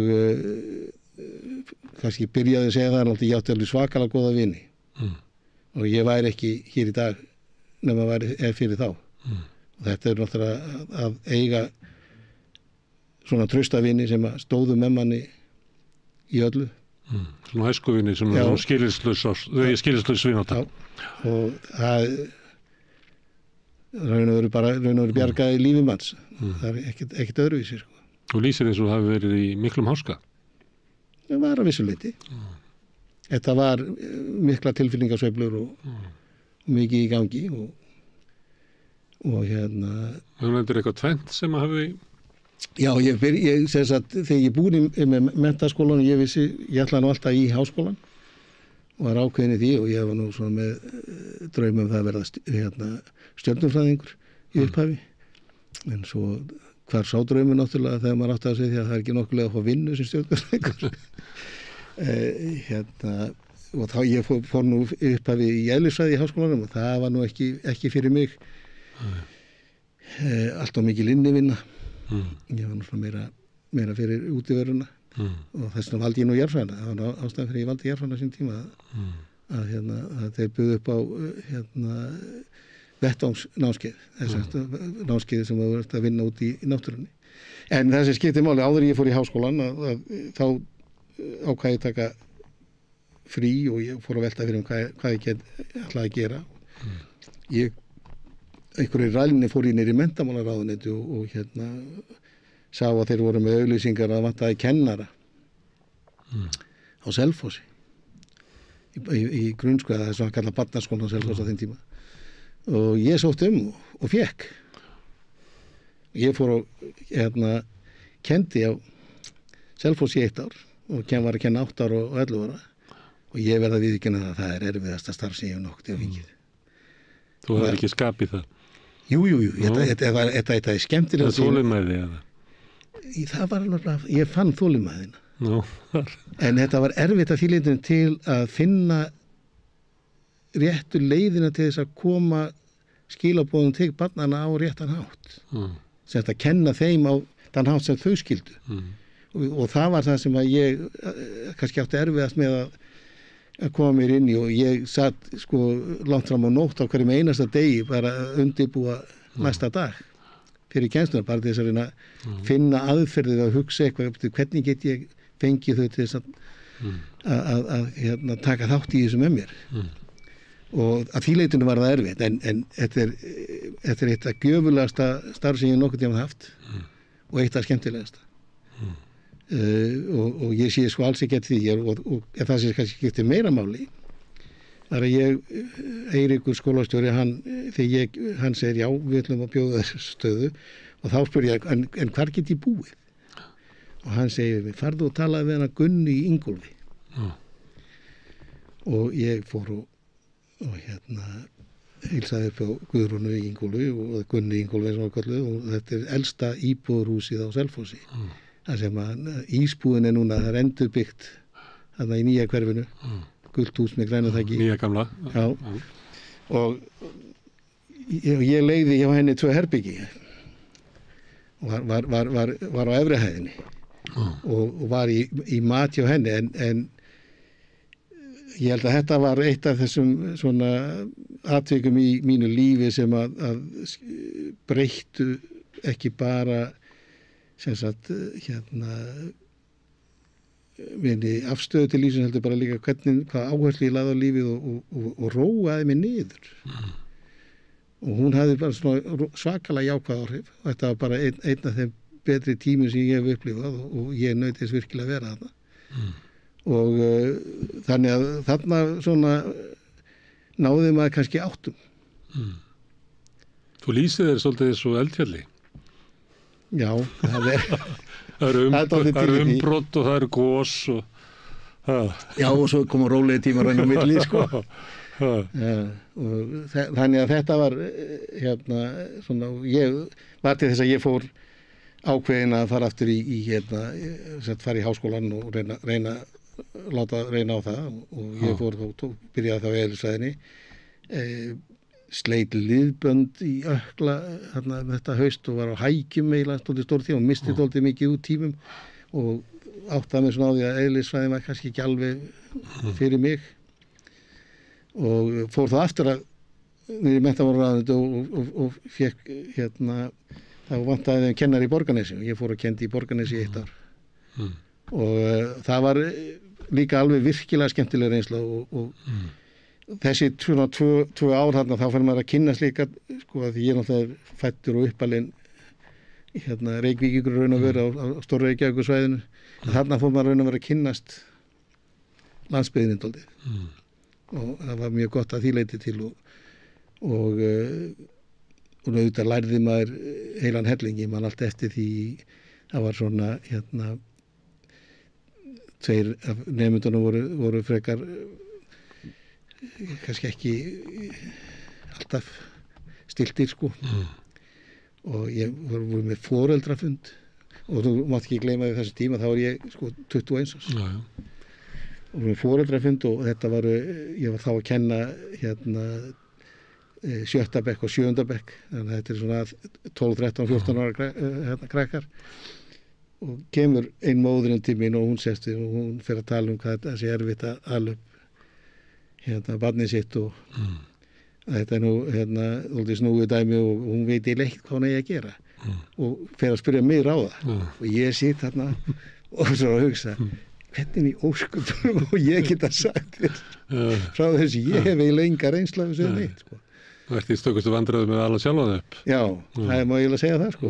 En þetta gekk nú allt saman einhvern veginn og ég held að mér hafi tekist ágætlega þarna sem kennari. En þetta skilaði líka alveg heilmiklu til mín. Og maður sá árangurinn af þessu. Eitt af því sem ég er stoltastur af er að ég var með 2 nemendur í 8. bekk á Selfossi sem voru illa læs þegar ég byrjaði kenna það haustið. En ég náði með því að leggja mikla áherslu á að kenna þeim að lesa, að þau náðu sér upp, það er ekki ég sem gerði þetta, þau gerðu það, upp í lestri og voru komin yfir 6 í lestri sem við bara með nokkuð góða og sæmilega lestrar getu. Þá var ekki ljós að báði nemendur eru bara með mikinn starffræði heila. Þau fengu 10 í reikningi. Þannig að hefðu verið með einhverjuna 2 þar á undan. Þannig að þetta er eitt af því sem að lifi með mér sem svona eitt af mínum afrekum. Já. Þetta er tími þar sem að fólk er að leita sjálfum sér, en þetta er líka tími þar sem fólk er að týna sjálfum sér. Maður veit aldrei hvað. Já, ég hef auðveldlega getað týnt sjálfum mér þetta, en í staðinn fann ég sjálf af mig og ég fór síðan í jarðfræðina eins og ég sagði það var að því að... Það er til þess að geta verið úti. Já. Þannig að jarðfræðingarnir náttúrulega eru á bara afskjöftustu stöðum jarðar í einhverju tjaldi með eitthvað að banka í eitthvað berg. Sofandi úti, en þú ferði alveg nóg útivist. Já, stórskrýtni náungar sem labba og tala við grjót. Það er svona dálítið til í því. Ég man alltaf eftir ég var einhvern tímann það var að vinna svona í athugunum á Hawaii, stóru eyjunni á Hawaii og var þá að mæla upp og skrifa niður nótur hrauntaum sem var í svona vegkanti og sá gat segið innviðina í vegkantinum. Og þetta var svona, tók dálítið tíma, ég var hérna 2,5 daga undan með þetta og sat hana og skrifaði og mældi og skrifaði og kemur kona sem átti svona litla kaffiekru við hliðina, kemur upp á veginn, horfir svona á mig og segir, hvað er eiginlega að gera? Og ég sagði henni frá þessu, hún sagði, ég held að það væri bara eitthvað stór skrýtin. Og svo bauðum við kaffi. Og við spjalluðum alltaf frekar þetta. Það er eitthvað misjætt hvað jarðfræðingar eru mikið í svona fíld. Það eru sömur sem fara aldrei. Sömur sem helst vilja vera þarna. Já, og sömur eru inn á rannsóknastofum. Það er náttúrulega jarðefnafræðingar, þeir eru meira minna inn á rannsóknastofum, eða meiri tíma kannski þar, þó svo þeir fari á vettvang. Jarðefnisfræðingar eru bæði, svo þú getur verið með, en þeir eru bara í öðruvísi mælingum.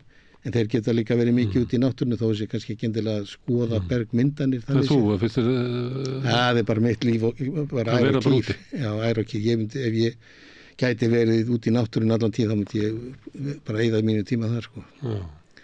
Og þegar ég fer náttúrulega þarna í jarðfræðina og þetta opnast bara fyrir manni nýr heimur. Já. Ég er raun og vissi ekkert hvað jarðfræði var þegar ég fór inn í jarðfræðina. Og svo bara kemur í ljós að þetta eru alveg svakalega spennandi hluti sem er að vera að gera þetta inni og ég bara, þetta er bara svakalega leiðilega, sko, þegar við fór í steindafræði, þess að læra steindir og hvernig tegund, hvernig greinir og annað, að þá, mér fannst það alveg svakalega gaman og þar kom iðnnámið mjög vel inn í, vegna þess að skilja steindir þá þarftu að hafa dálítið góða skynjun á þrívítinni og maður náttúrulega bæði í flatatekningunni og rúmtekningunni í iðnskólanum og fríhendistekningunni í iðnskólanum, þá náttúrulega hafði maður fengið smá þjálfun í þrívít. Þannig að þetta bara lá einhvern veginn alveg fara fyrir mér eins og ekkert var og ég var svo sem ekkert að hugsa eldfjallafræði akkurat á þeim tíma, sko. En svo náttúrulega læri maður náttúrulega nýja hluti og ég fekk svona áhuga á því sem við kallum setlögafræði, þá hvernig setlög myndast eins og sandarnir og ársetið og þetta. En hafði líka dálítið áhuga á þess að kallum bergfræði, hvernig grjóti byggt upp, hvernig eru steindirnar inn í því og efnasamsetningun og því dótari. og vissi eiginlega ekki hvora áttina ég vildi fara. Komst þá að því að eldfjallafræðin hún býður upp á sameindatengt og þá var eiginlega ekkert aftur snúið. Já. En svo notar þú sögu áhuga, þannig að þú ert að ert ekki sérfræðingur í lakagígum og þeim hörmungum öllum? Jú, og það er nú dálítið mögnuð saga og hvernig það kemur til. Það er Sigurður Þórarinsson sem að kom mér að vinna í Skaftaröldum. Að ég var þarna á að ljúka við 3. árið í jarðfræðinni og langaði að gera fjórðungsverkefni og ég fór til Sigur og mér langaði svona að kortleggja gjóskulög, sem að búa til að jafntektarkort og finna út útbreiðsluna okkur í gjóskulagi. Það var svona mín hugmynd allavega á þeim tíma og Gunnar Ólafsson vinur minn, hann hafði verið að vinna á svipaðan hátt og hann benti við þess að farða að tala við Sigurð. Og ég fór inn og Sigurður segi, já, það er lengi búin að vinna neitt í Skaftaröldum. Það þarf að kortleggja gjóskulagið Skaftaröldum. Og ég sagði, ok. Ég hef svo sem á þeim tíma vissi kannski ekki neitt sérstaklega mikið Skaftarölda. En er það ekki svolítið stórt kort sem það er að búa til? Þetta var alveg... Þetta ekki að labba svolítið mikið? Ég hafði gerðið mér enga grein fyrir hvað þetta var mikið verkefni og þá var alltaf hugsað ekkert út í það að ég myndi vera að vinna í þessu sem sagt 40 ára sinna sem þú erum ennþá að vinna í Skaftaröldum. Þetta er ekki búið, sko. En ég fór og byrjaði á þessu og kannski svona á minn hátt fór og gerði á mikið. Það er kannski eiginlega einn af þeim hluti sem að ég geri svolítið mikið af að það er ég helli mér alveg út í þessa hluti og fer og djúpt í kannski í hlutina en ég gerði það þarna og ég fór 1983 fór ég í fyrstu ferðin upp til Laka. Það var nú Sigurður reyndar látinn og Guðrún Larsen og Sigurður Steinþórsson hafði tekið við sem sagt ég vera leiðbeinendur og Sigurður Steinþórsson hafði sóttu mér annars fengið smá pening þannig ég hafði smá pening til þess að vinna með til þess að fækta farið upp að gígunum og gert sem ákveðna mælinga þar. Þannig að ég fekk smá svona rannsóknar pening fyrir tilsölan Sigurðar. Og við vorum nokkri félagar, við áttum á þessum tíma Dodge V-Bon 1942 með 6 cylindra flathead, alveg við drakk bensínu svo veit ég hvað. Og ég tók þennan trukk upp eftir hana, fór reyndar sem maður myndi aldrei gera í dag, fór einn og var í 3 vikur einn upp í Lakagíga og það ég sá ekki eina einustu manneski alla þennan tíma. Og ég notaði tíma vel, ég gróf svona 120 hólur þar sem ég mældi þykktina og einkennin á gjóskulaginn frá Skaftaröldum og komst að bara því að sagan er allt öðruvísi heldur en menn höfðu talið út frá þeim atriðum sem höfðu verið gerðar fram á þeim tíma. Hvernig þá? Ég sá bara að það var lagskipting í gjóskunni og hluti af gjóskulagina var að koma frá suðvestastal hluta gígaræðarinnar og síðan næsta, það færði þetta til með tíma, svona stigast í norður. Allir höfðu talið að gossprungan sem var suðvestan við Laka hafði opnast öll í einu. Það var greinleitt út frá þessu, hún hafði ekki gert það tími þarna í þessu. Og tími þá vikur, mánuður á? Já, dagar, vikur. Já.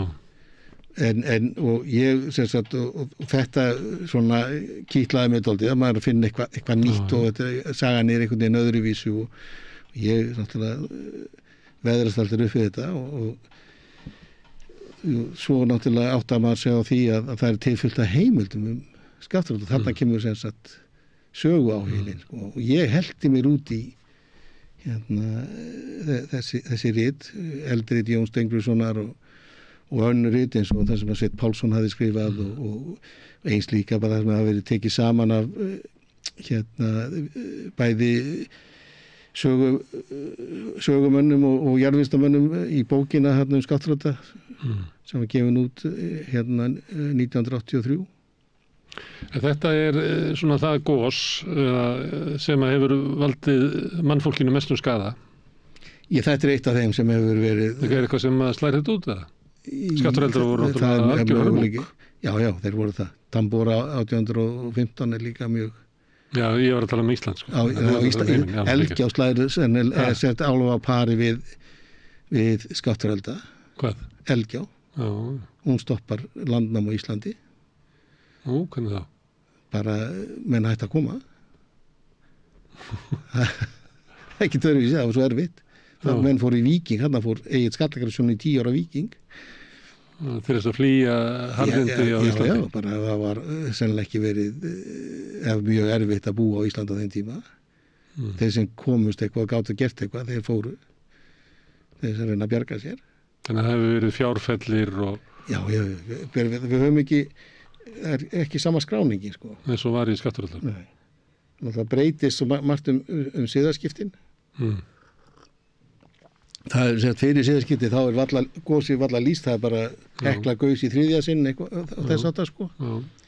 En hérna, eftir siðaskiptin, þá fara menn að lýsa framgangi eldgosana bara degi til dags og skrá niður áhrifin og hvað mikið af sauðfénu og hestunum og kúnum hérna, dóu og hvernig nitin í þeim breyttist og hitt og þetta. En það náttúrulega bara til þess að geta fært rauk fyrir að fá aðstoð frá konginum í Danmörku. Þannig að síðaskipti þau breyta þessum þætti dálítið mikið. Sko. Já, og það voru veitt einhver aðstoð og einhverjir sjóðir sem voru sendir og sem að týndust á leiðinni og margt fleira. Jú. Og það er ekki sagði kringum Skatturelda. Jú, þannig að það var hérna... En það sem að hefur gerst, það líklegt að það gerist aftur, ekki? Jú. Þannig að ef við myndum fá svona viðburð á starfi við Skatturelda í nútíma samfélagi, hvað, skaðinn þið minni, við höfum meiri bjargir núna en áður, eða hvað? En það öðru vísi. Og hvernig þá? Svo ef við gerum og erum tilbúin fyrir svona atburð, þá getum við náttúrulega komið í veg fyrir margt af því sem gerðist í Skaftáröldum 1783, eins og að fólk sé að deyja úr bara áhrifum mengunar sem gerðist í Skaftáröldum. Það til þess að við horfum á dánakúrfuna í Þingeyjarsýslum fyrir 1783-85, að það var alveg óvinnu hár dánatíðni fólk á bestar aldri sem milli 20 og 40. Það náttúrulega fólki sem að vinna út á ökrum og að anda sér eiturgufunum og þá deyja náttúrulega 1, 2 og 3. Þetta hefur bara smátt og smátt meira og meira áhrif á þau og síðan látast þau hérna í 1784 og jafnvel eftir það, sko, bara úr... Hvernig getum við stoppað þetta? Þetta er náttúrulega bara... Það var að vera inni? Já, svo við loka glugga ef þú ferðu út að vera með gasgrímur og þess aftar, sko, það er að koma í veg fyrir það, en þá kannski ekki skemmtir þetta þurfa að gera það, en það er skárri kostur heldur en að vera að anda þess að sér. Og þetta var yfir langan tíma þessum þetta eiturgufur lágu yfir Þingeyjarsýslum. Já, það komu þarna trekk yfir sumar og alveg fram á haust. Sko. Og hvaða efni þetta sem að... Þetta náttúrulega brennisteinssýra, klórsýra og flúrsýra. Það er þetta og þetta... ekki brennisteinssýra sem að kemur hérna frá virkjuninni hérna upp á Hellisheiði? Hún getur gert það, jú. Já. Og svo, en þetta er náttúrulega bara svo miklu magni, sko. Við erum að útgösun brennisteins í Skaftáröldum var meira en 1 milljón tonn á dag. Það sem við erum að sjá og núna fengum við nú móðuna hérna yfir Reykjavík sem var sennilega eitthvað uppsafnað sem hefur verið söður í hafi og sem borist inn með sunnavindinum. En það vorum við að tala um kannski útgösun upp á 2000 tonn á dag. Það móti við 1 milljón. Já. Það er dálítið mikil munur. Þannig að, en svo náttúrulega, sko, gosmökkurinn, hann myndi vera í svona 10-15 kilometra hæð og hann er náttúrulega fullur af þessum eiturgufum líka. Og það eru með alla sýrurnar og annað, en þetta er líka hæðin sem að þoturnar fljúi. Já, stoppar flug. Allavega örgulega áhrif á flugið. Hvort Það var einhver lærdómur af Eyjafjallajökli þegar það var stoppað flugið. Eru menn byrjar að sjá það núna, neða, það var nú kannski óþarf að stoppa flugið svona mikið eða? Já, það var, sko, í Eyjafjallajökli þá var og það er dálítið öðruvísi dæmi heldur að Skaftáröldu, þá var það fyrst og fremst askan. Já. Og þá var reglugerðið þannig að ef að það er aska í flughelginni, þá verður að loka því öllu, sko, það var að loka öllu flugsvæðinu. Já. En svo náttúrulega var ekkert ask allstaðar í, þeir hefðu getað kortlagt hvar askan var, þá hefðu þeir getað flogið í kringum hana. En svona eins og í Skaftáröldu þá erum við að tala um Brennisteinsins Agnes og Brennisteinsins móðu og hún nær yfir allt norðurhvelið. Hún er ekki bundin við Ísland, hún nær yfir allt norðurhvelið og er í þessari hæð þarna á þessum tíma. Og það er kannski svona áhrifin frá Skaftáröldum eru þrennskona, sko. Það er sem sagt náttúrulega staðbundi áhrif bara frá gjóskufalli og hraunflæði og öllu því í kringum gosstöðunar og í næsta nágrenni sem er náttúrulega dálítið stórt svæði en þetta er mjög stórt gos. Og síðan er það sem sagt áhrif sem sagt gosmakkarins á andrúmsloftið, þetta er alltaf veldur mengun, þessi göð sem við setjum, þeir geta valdið mengun og við höfum líka mengun í Evrópu og eins hér á Íslandi. Þessi mengun, hún var til þess að það var 25% aukning í dauðsföllum í Bretlandi og Frakklandi á þessum tíma. Út af menguninni? Já. Það var bara að fólk er að andað sér eitri? Já. Og við gerðum einhvern tíma svona smá módelútreikning á þessu að ef þetta myndi gerast í dag og við gerðum ekki neitt, bara letum þetta vera, þá myndi þetta valda dauða 150-300.000 manns í Evrópu ef við fengjum annað Skaftáröldugos. Og þetta er náttúrulega eitt þáttur, mengunin er eitt þáttur, þessi mengun getur líka valdið uppskerubresti. Já, eins og gerðist. Já, eins og gerðist í Skaftáröldum, en kannski sem veldur félagslegum óróa og byltingum. Já, og myndi vera öðruvísi í dag, en við erum meira svona það sem svona einsleitri uppskeru, sko, við erum með kannski stór svæði sem er bara með hveiti. Já. Og ef það er svo við til að hveiti er viðkvæmt fyrir svona mengun, þá getur við þurrka alveg út þá uppskeru á stórum stað og við skal bara sjá hvað stríðið í Úkraínu gerði með hveiti uppskerun og vandræði sem það leiti til ekki bara í Úkraínu og Rússlandi heldur í Afríku og annars staðar. Og þannig að það var þetta að sjá fyrir sér ýmiss konar áhrif þar líka. En svo er það veðurfari, þetta hefur það mikið áhrif á loftstraumana, breytir þeim. Ekki um kuldatíð. Já, ekki, það er eitt, skýið dregur úr inngeislun sólar og þá mun kólna yfirborði. En skýið er hérna upp í andrúmsloftinu og af því að það svo geislun sem kemur hérna niður að hluta til safnast fyrir hér af því hún næri ekki til yfirborðs og þá er þetta að hita upp þetta lag. Og ef þetta lag er yfir pólnum eins og var í Skaftáröldum, meira minna yfir pólsvæðin og norðurhveli jarðar, þá er þetta að hita upp sem sagt ákveðið lag í loftinu þar og þá dregur úr hitastiklunum á milli póls og miðbaugs. Og það breytir hægir á öllum vindum eða? Já, það hægir á öllum vindum, vestanvindum. Og hvað gerist þá ef það hægir á vindum? Þá fyrir við að fá allt öðruvísi, kannski svona það sem við erum að upplifa núna, svona meira sveiflukennda færslu á loftstraumunum. Þeir sveigja langt norður eftir og síðan koma þeir langt suður eftir. Þá fyrir við að fá meira svona færslu á loftmössum frá norður til suðurs, ekki bara vestur-austur. Og þá fáum við kannski hitatungu sem nær langt norður eftir og kuldatungu sem er langt suður eftir. Og þá færðu meira svona öfga í veðrið og það varir líka lengur vegna lægðirna sem þeim meðan að loftstraumarnir er að fara tiltölulega beint frá vestur til austurs, að þá er það að fara lægðirna bara yfir í bunu. En ef þú fann að sveigja þetta svona fram og tilbaka þá tekur lengri tíma fyrir lægðakerfið að hverfa. Þannig út með kannski sama lægðakerfið í 2-3 vikur yfir landinu og hafandi áhrif á veðurfarið. Við erum dálítið að sjá þetta núna vegna þess að pólsvæðin er að hitna. Við erum að draga úr þessum hitastíkli á milli póls og miðbaugs. Og það bara með því hvernig við hegðum okkur í lífinu ekki út af eldgosum. Já. Þannig að við höfum sambærileg áhrif á eldgosin. Vissuleiti, já, með þessu. Þannig að þetta er margslungi, sko. Og þú trúir að Skaftáreldur hafi valdið frönsku stjórnarbyltingunni? Ekki beint. Nei. En sko... Eða félagslegi óróleikinn, hann var ekki hann til uppskjörubress og... Veturinn 1783-84, þá er mjög kalt í Evrópu og allar árnar eru ísilaðar. Dóna og Signa og Rón og allt þetta, það er bara ís yfir öllu. Það er enga siglingar.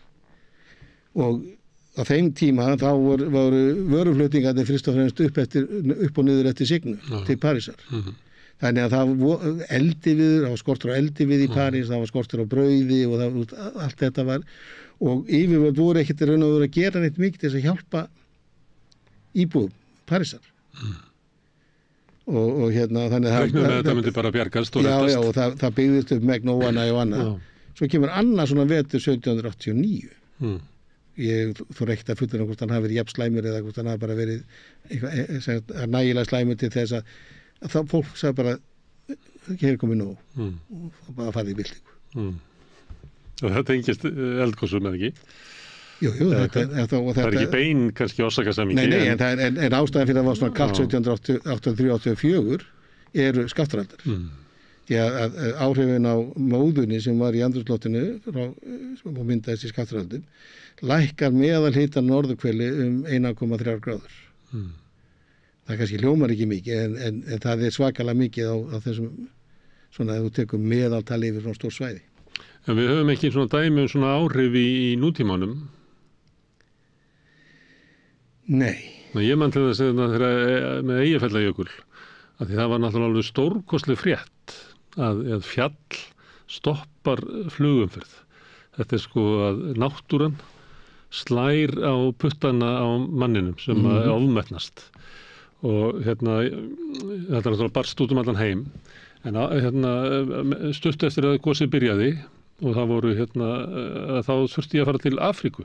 Við vorum búin að skipuleggja ferðar, áttum þar svona ákveðið erindi og vorum með svona hópa fólki, meðal annars var maður sem er frá Tógó og og býr hér með sinni fjölskyldu. Ætlaði að koma með okkur og var að fara í fyrsta skipti mjög langa tíma til Tógó.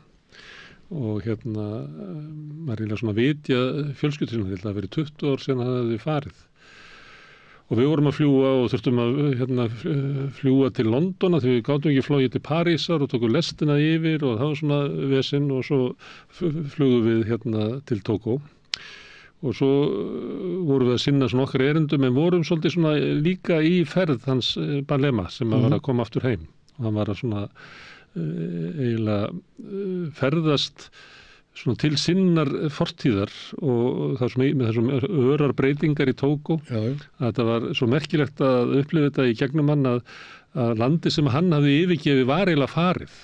Þú veist að við vorum að fara í það sem að sko fjölskyldan hans að einu sinni búið og það þorp var eiginlega horfið og það var svo mikla samfélagslega breytingar sem voru þarna.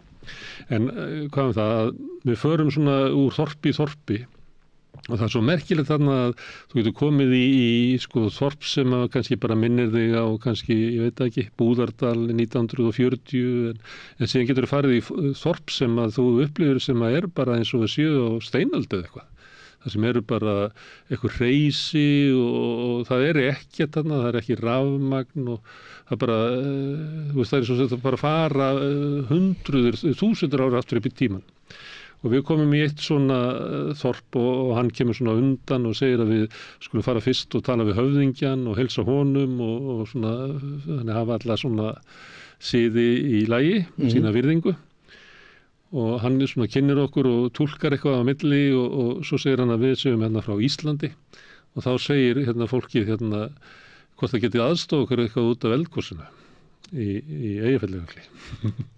Og þá fattaði maður allt í einu að þessi frétt sko eldfjalli sem að stoppar flugumferð, hún er svo stór að hún fer hún fer aftur á steinald sko. Já, já. Þetta svo merkileg frétt að að hún svo söguleg að og það svo mikið í henni hroka mannsins og það að hver ræður á endanum, að það verða náttúran sem að ræður.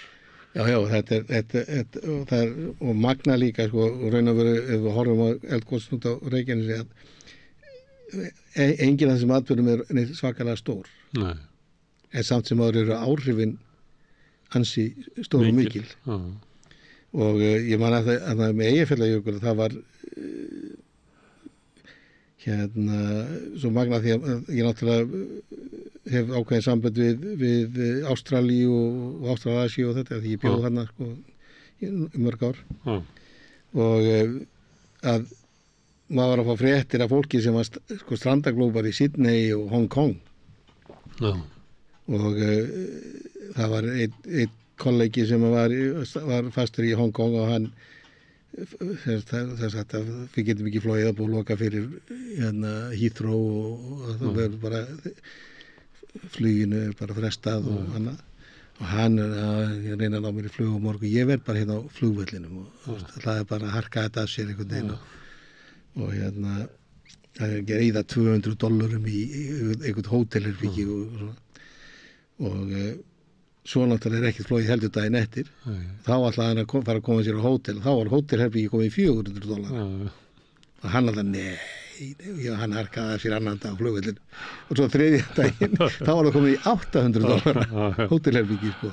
Þetta nú bara svona eitt dæmi svona afleiðun af svona atburði. Það voru bara rosalega árið, það bara fristust allar flugsamgöngur, bara norður allarsafi og Evrópu. Já, þetta var mjög við, þetta var líka svona í Sydney, sko, og þannig er fólk að nýta sér þetta erfiðleika annara og sem segir dálítið líka mikið hvernig við hugsum. Herðu, þú nefndir það að þú hefur búið þarna, hvað í Ástralíu og Ég bæði í Nýja-Sjálandi og Ástralíu. Ég var 2 ára á Nýja-Sjálandi og 6 ár í Ástralíu. Ég var að vinna, í Nýja-Sjálandi þá var ég það sem við kallum nýdoktor og var að vinna á rannsóknarstofnun sem er Geological Sciences and Nuclear and Geological Sciences, það er GNS. Og sem er raun og veru þeirra svona jarðfræðistofnun þeirra. Og ég var að vinna í rannsóknum á byrjaði nú á rannsóknum á Hvítu eða White Island þar sem að banaslýsing voru 2019. Já, þeir að byrja að gjósa og meðan það var verið að fara með túrista í gönguferð í gíginn. Ég hef sem sagt unnið dálítið mikið rannsóknum á því. Hvað fannst þér það að þarna var verið að fara með túrista í... Þetta er bara galið. Þetta var mikill túrista iðnaður. Já, bara marga ferðir á dag. Já, hann var reyndar, þegar ég var þarna, þá fór enginn þangað nema bara vísindamenn sem og það var meira átt að mála að fá að vera á eyjunni meira heldur en einn dag. Síðan alltaf hún er í einkaeigu, eyjan. Þetta Mári sem er eigana, einn af hópunum frá þeim. Og sko fara á svona virkt eldfjall og eyjan er raun og veru ekkert annað en toppgígurinn. Eiginlega mestu hlutin eldfjallin er undir sjávarmáli og þegar þú lendir þú bara keyrir inn í toppgíginn og þar eru fyrst og fremst þá er til það stór gígur þar með vatni sem er með sýrustigið 1, það er bara gallsúrt vatn. Svo er hverir þarna og annað og mikill hiti.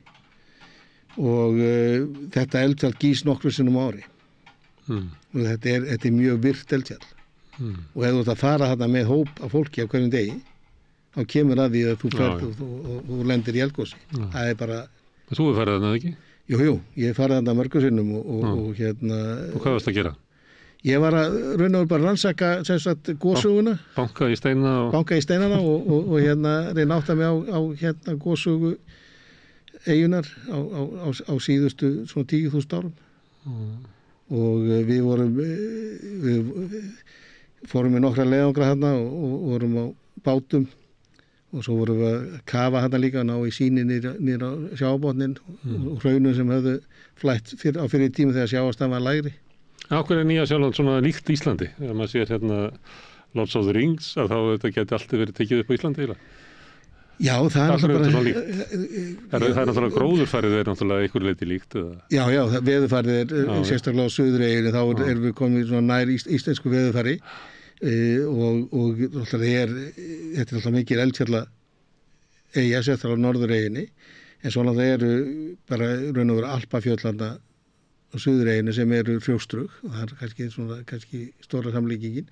Sveitirnar eru grænar og með svona rúllandi hlíðum eða hólum og hæðum og sem er nú kannski oft mjög svipað því sem við sjáum á Íslandi, sérstaklega á Suðurlandinu og þannig að samlíkingin er þar en alltaf ólíkt líka mörguleiti. Það sem ég náttúrulega kannski svona mest gaman að það eru hvítumennir koma annað tiltölulega seint og það eru Skotar sem koma fyrst og fremst til Nýja-Sjálands en þá eru Mári þar fyrir og það var náttúrulega voru einhver samskipti af nýpa og einhverju árekstrar og annað og endanum þá setjast menn niður og gera samning það sem kallaði Treaty of Waitangi og hann er ennþá virtur í dag og þess vegna eru sem sagt innfættir eða Mári á Nýja-Sjálandi miklu betur staddir þetta er innfættir á flestum öðrum stöðum. Og þetta er bara í Ástralíu? Já, Ástralíu er alltaf öðruvísi sko. Það var næstuði bara eitt? Já, þeir voru veittir. Sem sagt í Queensland menn fóru bara í veiðitur og skjóta það. Ég hitti einu einn fúkasegjanda það sem var einmitt að segja mig frá því að þetta er það sem þeir hefðu gert. Og þetta er bara, maður vissi líka hvernig maður átt að bregðast við. Og nálægt okkur í tíma. Já, þetta er skelfilegt náttúrulega. En ég var í 6 ári í Ástralíu, ég var í Vestur-Ástralíu. En þú sagði að verið mikið skotum á Nýja-Sjálandi. Við erum náttúrulega stórleiti skotar, við erum keltar. Já. Fannstu fyrir því að er eitthvað svona, trúir því að þessi eitthvað í svona skaphöfn okkar og svona kultúr sem er keltnest? Já, ég upplifði það þegar ég fór til Skotlands og með þess að Írlands að mér átti að vera sumleiti vera svona heima bara. Mér átti eitthvað við fólkið sko. Ég get alveg tekið undir það. Ég bjó í Skotlandi í 7 ár og vann við Edinborgar háskóla og ég fannst ég alveg vera heima hjá mér sko. Og þetta var mjög þægilegt og eins á Nýja-Sjálandi. Þetta var bara mjög skemmtilegu tími og mjög auðvelt að aðlagast. Meira að segja að Mári er mjög vinalegt fólk og mjög traust. Við gerum allt til þess að hjálpa manni þegar þú vinnur traustir þá gera þér allt fyrir því sko.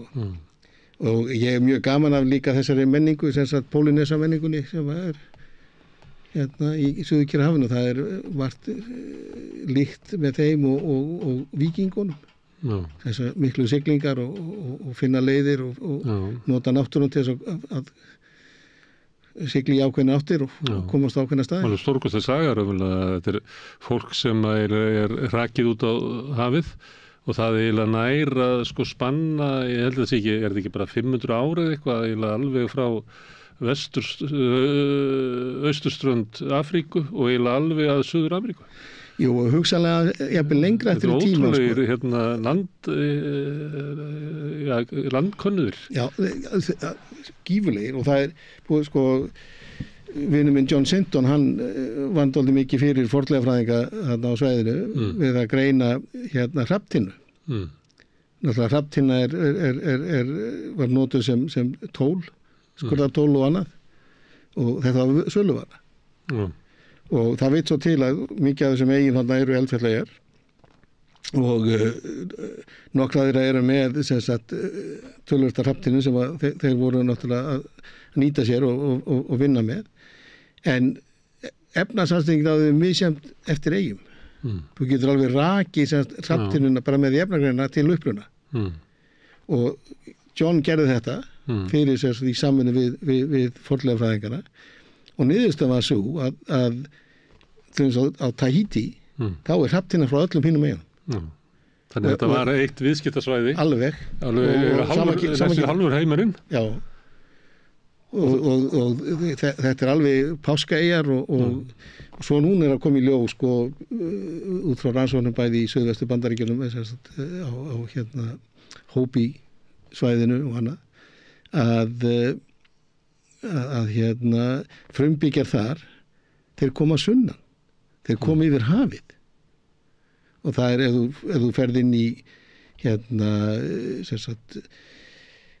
sögu Hopi og hvernig þeir rekja sinn uppruna þá þetta ef ég man rétt að held þetta sé 4. heimurinn sem þeir eru í að þá komu þeir að sunnan á bátum til Bandaríkjanna eða til suðvestur hluta það sem við þekkjum núna sem suðvestur hluta Bandaríkjanna þeir eru ekki komið yfir Barents sundið og þar niður eftir þeir eru að koma að sunnan og þetta er bara núna nýlega þetta er sem þetta í skráði í þeirra hérna sögu Nú mjög sagt að þetta hafi viljað stoppa þarna við páskaeyjar hafi ekki komist lengra en það var einhverjir sem fóru alla leið það er einhverjir sem fóru alla leið og núna bara nýlega hefur þetta verið staðfest þetta þeir eru að koma þarna sunnan og það hefur verið fólkflutningur þarna yfir suðurhluta Kyrrahafsins og þetta segir náttúrulega heilan helling getu Pólynesiana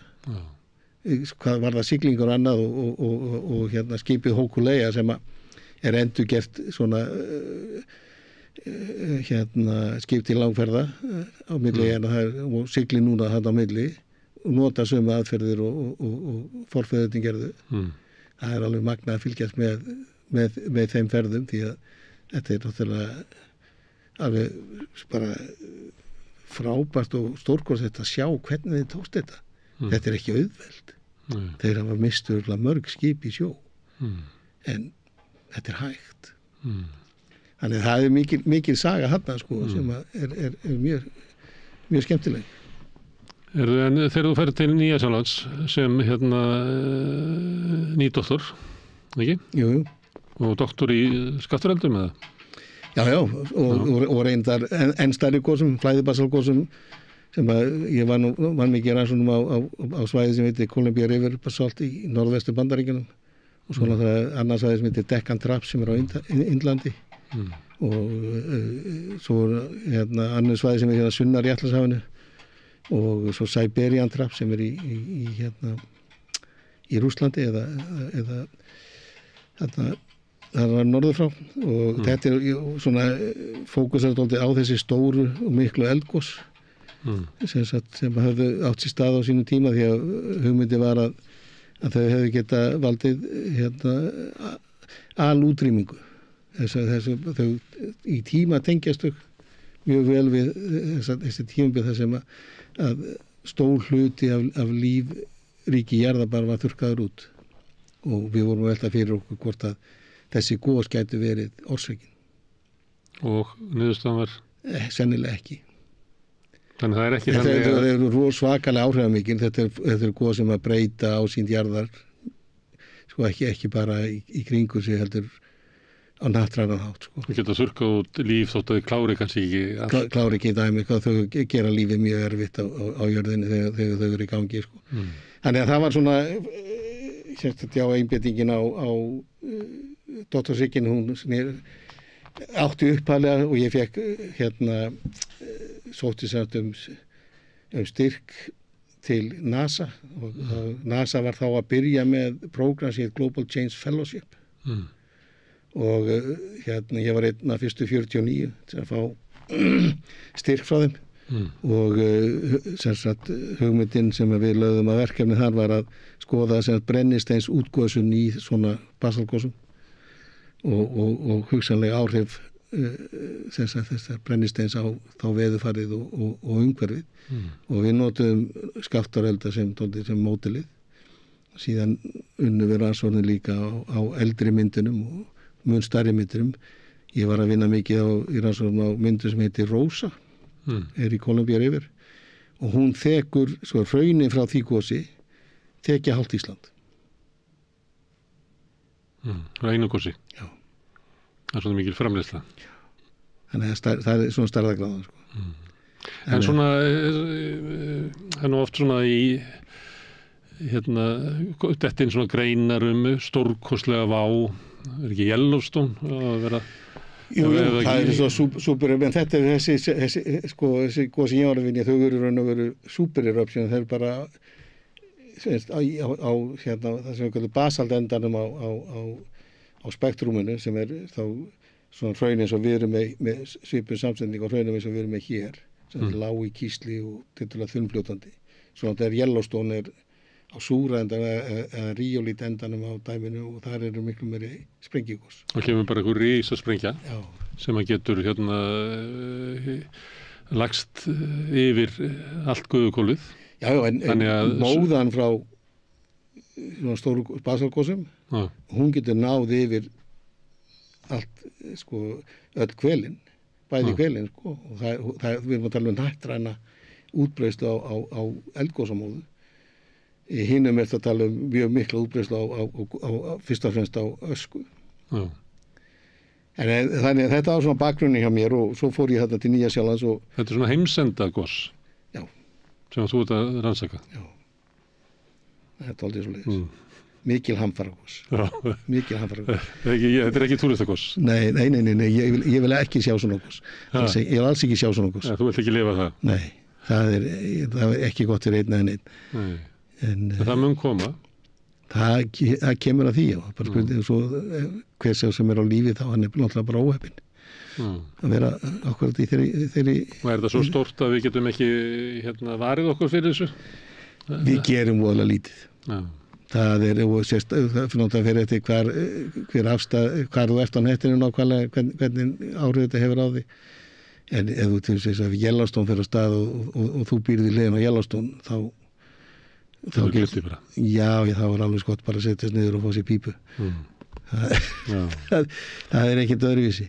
En þetta á Nýja-Sjálandi, þá fór ég náttúrulega, eins og ég sagði, vinna á hvítu eiginu í rannsóknum og svo byrjaði annað eldfjall sem heitir Mount Ruapehu að gjósa. Og ég fór þá fór ég að vinna í því og var í eftirlitinu á því gosi og hvernig við tökum á að meta áhættuna frá þeim gosum og annað. Og þar náttúrulega lærði maður heilan helling sem sagt hættuna og áhættuna í tengslu við eldgos og hvernig maður vinnur með slíkt og það var mjög góð reynsla og gott fyrir ferilinn en svo náttúrulega var þessi nýdóttur þarna búinn þá var spurning hvert maður færi og ég svona sótti stöður, bæði hér á landi og annar staðar og var reynda að boða í staða heima á Raunvísindastofnun en launin voru svo lág að áslaunin duði ekki eins og fyrir flugfarinu heim. Nei. Þannig að það var ekkert eins og með fjölskyldu og annað, það var ekki eins og þetta að þýtti ekkert að fara að hugsa það. Ég er ekki að grína launin duði ekki fyrir flugfarinu heim. Fyrir þig og fjölskyldan? Já. Og hvað var fjölskyldan þá? Það var alltaf ég og konan og svo sonurinn. En bara, þannig ég sagði bara því miður, ég hafði þá sótt líka það var auglýst staða í Ástralíu á þeirra stærsta rannsóknarstofnun Ástralíu, CSIRO, og í tengslum við sem sagt að búa til svona leitarmódel fyrir ákveðna málma, fyrir nikkel. Og það er að því að nikkel safnast fyrir í ákveðnu hraunamyndunum og ég hef náttúrulega búin að vinna mikið í rannsóknum á raunum á þessum tíma. Þannig að ég sagði, já, ég get alveg gert þetta, ég sækjum þessa stöðu því ég náttúrulega þurfti að fá vinnu. Og það var endað með því að mér var búið í viðtal og ég fekk stöðuna. Þannig að ég á næstu 6 árum þá veit ég tímanum mínum í það að vinna við rannsóknir á miklum hrauntaumum sem að mynduðust fyrir svona 2700 til 2800 miljón árum. Og hraunin eru kallað komatítar, þetta eru svona aðeins meira þunnfljótandi hraun heldur en við fáum hér og eru mjög heit og stór en þau hafa líka þennan eiginleika, þau koma við að bera mikið að nikkel upp og en ef aðstæður eru réttar þá getur þetta nikkel safnast fyrir í súlfíðum inn í hrauntumnum og myndað nikkel málm sem að hægt að náttúrulega grafa upp í jörðinu og við nýtum okkur í hérna þessi tæki. Já. Þannig þarna varstu með svona praktíska jarðfræði. Já. Til þess að undirbúa námagröft. Já, hagnýta eldfjallafræði. Já, hagnýta. Sem ekki alveg það sem þú hefur verið í. Það var umstúningu fyrir mig að fara yfir í það en svakalega mikill lærdómur og þetta alltaf, þú þarft að horfa á þetta alltaf öðruvísi heldur en að gera út að horfa á virkt eldfjall. Þarna var ég fyrst og fremst að vinna með borkjarna. Þannig að þetta var svona einvíð sín á allt saman en maður var náttúrulega skoðaði borkjarna, ég held að ég lagði þetta einhvern tíma saman, það hafi verið 24 kílómetra sem maður af borkjörnum sem maður skoðaði á þessum tíma sko. Og eins líka öðruvísi hraun og náttúrulega mörguleiti miklu svona erfiðara berg að vinna með það er búið að fara í gegnum ýmsar umbreytingar. Það er búið að vera náttúrulega í jarðskorpunni í þúsundir milljónir ára og það er búið að hita þetta upp og það er búið að breyta upprunalegu steindunum í eitthvað annað og síðan fer þetta í gegnum alls konar jarðfræðileg ferli og kannski merkilegast að við þetta var það að vinna í svona Gönubergi hvað maður gat séð mikið út úr því og hvað maður gat lesið mikið út úr þessu og eins líka að allt sem gerðist fyrir þetta berg í raun og veru, það gerðist eiginlega á svona 50 til 70 ára tímabili sem var þá fyrir 2700 miljón ára síðan og síðan er þetta búið bara að sitja það og að gera ekki neitt. Allt sem að gerðist á skömmum tíma. Já, og það er svona maður svo skemmtileg hluti kannski þegar menn voru að tala aldursgreiningar þarna þá voru menn að tala kannski 2700 miljón ár pluss mínus 50 miljón ár og svo voru að tala 2500 pluss mínus 50 miljón ár og menn voru kannski að tengja þetta saman þó það væri 200 miljón ára munur á þá. Þeim fannst þetta er nokkuð neginn það sami aldur en óvissan er svona mikil og ég var svona reyna að benda að það getur gerst svakalega mikið á 50 miljón árum til dæmis bara 2 Ísland. Orðið til. Já, á þeim tíma. Það er kannski óvarlegt að vera að tengja þetta of glatt saman sko. En svo líka annað sem var mikill lærdómur var að bara horfa á landslagið í Vestur-Ástralíu. Það er 40 miljón ára gamalt. Það er eldri en Ísland.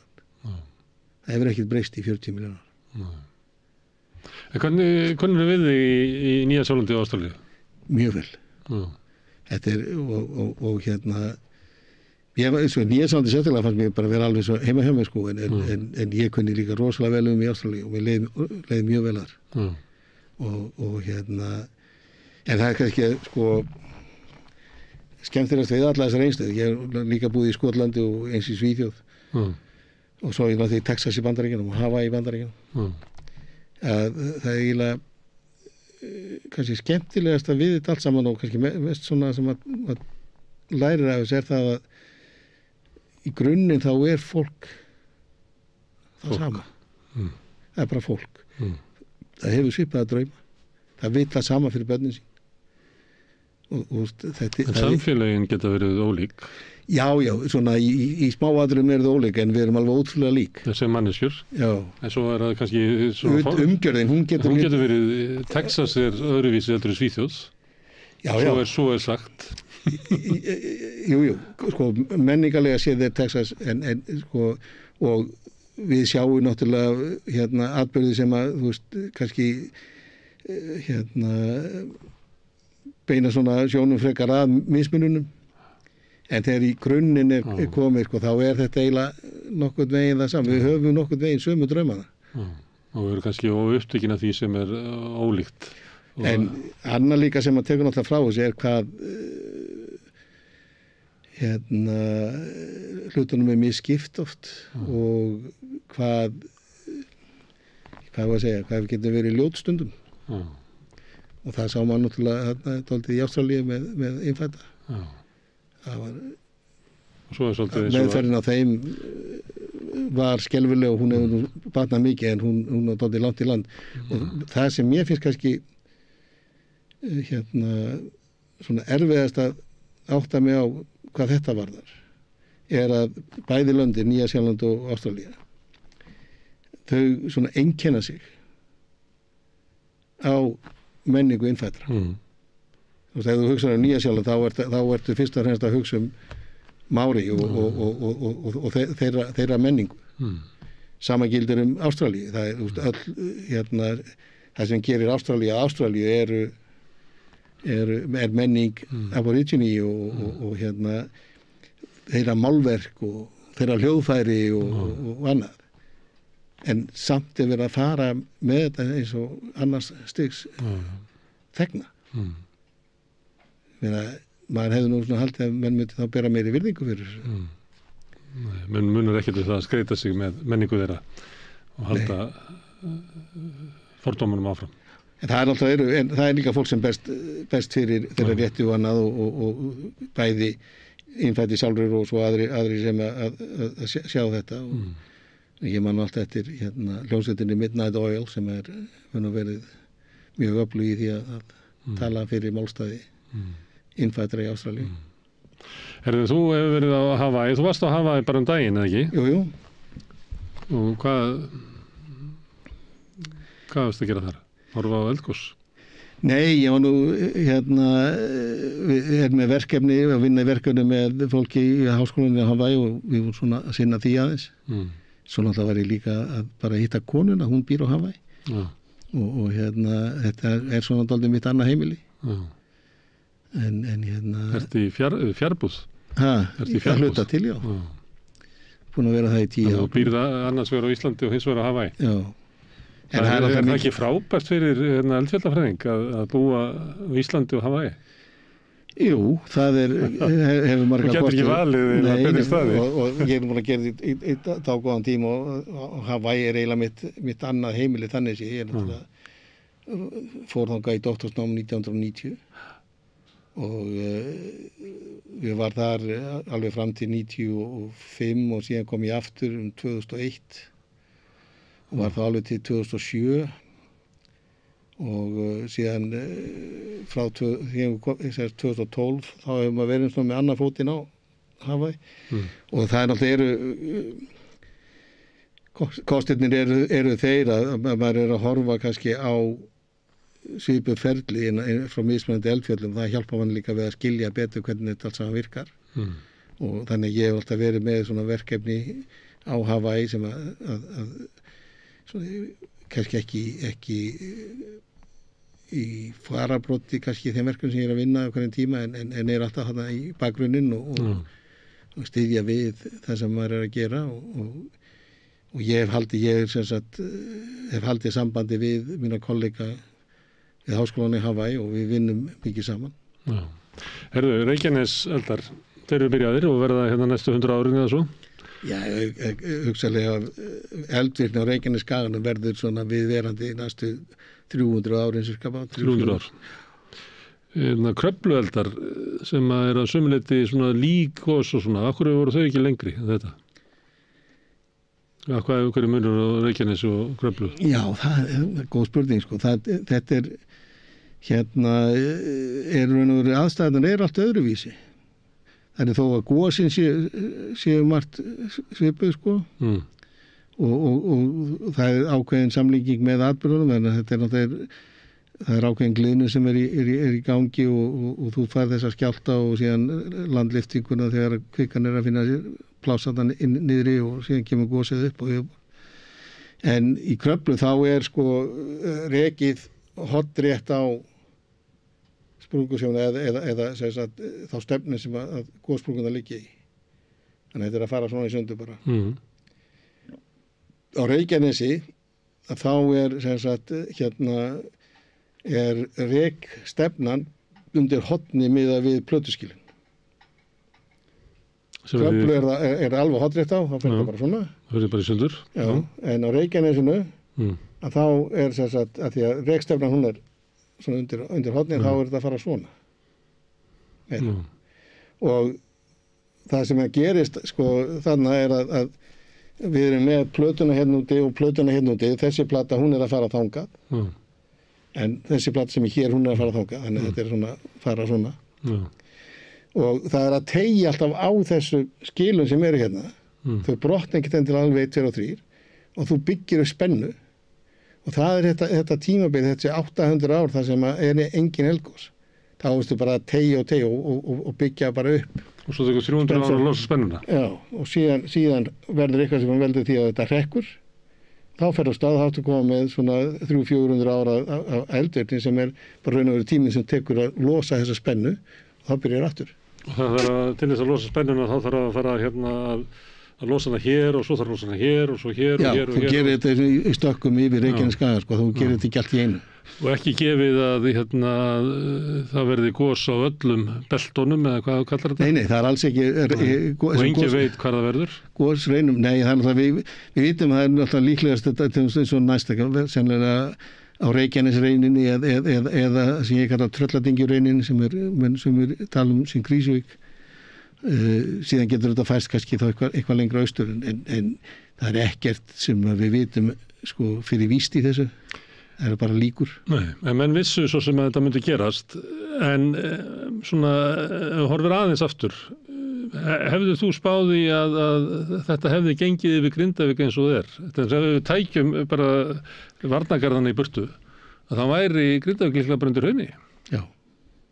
Ég meina, fyrir 3 árum, hefur þér fundist það vera líklega niðurstað? Við vorum að tala um þetta 2018 og 19. Já, það gæti gerst. Já. Og hvað þegar maður segir að það gæti gerst, að því að þetta er stórt, þetta er svo mikið mál, að þú getur vara við því að þótt að sé bara 0,5% líkur, að því að sko, afleiðingarnir eru svo miklar. Já, og það er þetta sem að... Því að maður veit ekki alveg hvað gæti gerst þýðir, sko.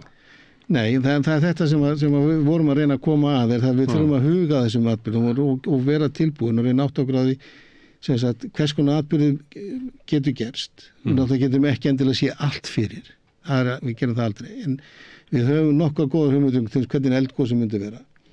Ég held að kannski það sem kom okkur mest óvart í þessu er það að er þessi mikla skjálftavirkni sem var þarna upp að við 10. nóvember og er bara tektónísku viðburður. Það er ekki kvíkan sem er bjóð þann atburð til heldur bara stóra mikið hreyfing á plötuskilunum. Nú var það ekki að svona, hvað heitir það, kvikugangur að ganga undir? Ekki, sko, það fór kvika stað í þeim atburði og það tæmdist þetta grunna kvikuhólfan undir Svartsengi. En það kvikumagn er bara ekki nægilega mikið þess að búa til svona stóra ganga eins og menn voru að leggja til. Og ég held að þessi gangur sem menn voru að tala um, þessi kvikugangur sem þeir eru búin að tala mikið um, hann er náttúrulega bara raun og veru afleiðing líkans reikninga, ekki raunveruleikans. Og menn gleymdu sér dálítið það á mínu mati. Þannig það er ekki kvika undir Grindavík? Það held ég ekki.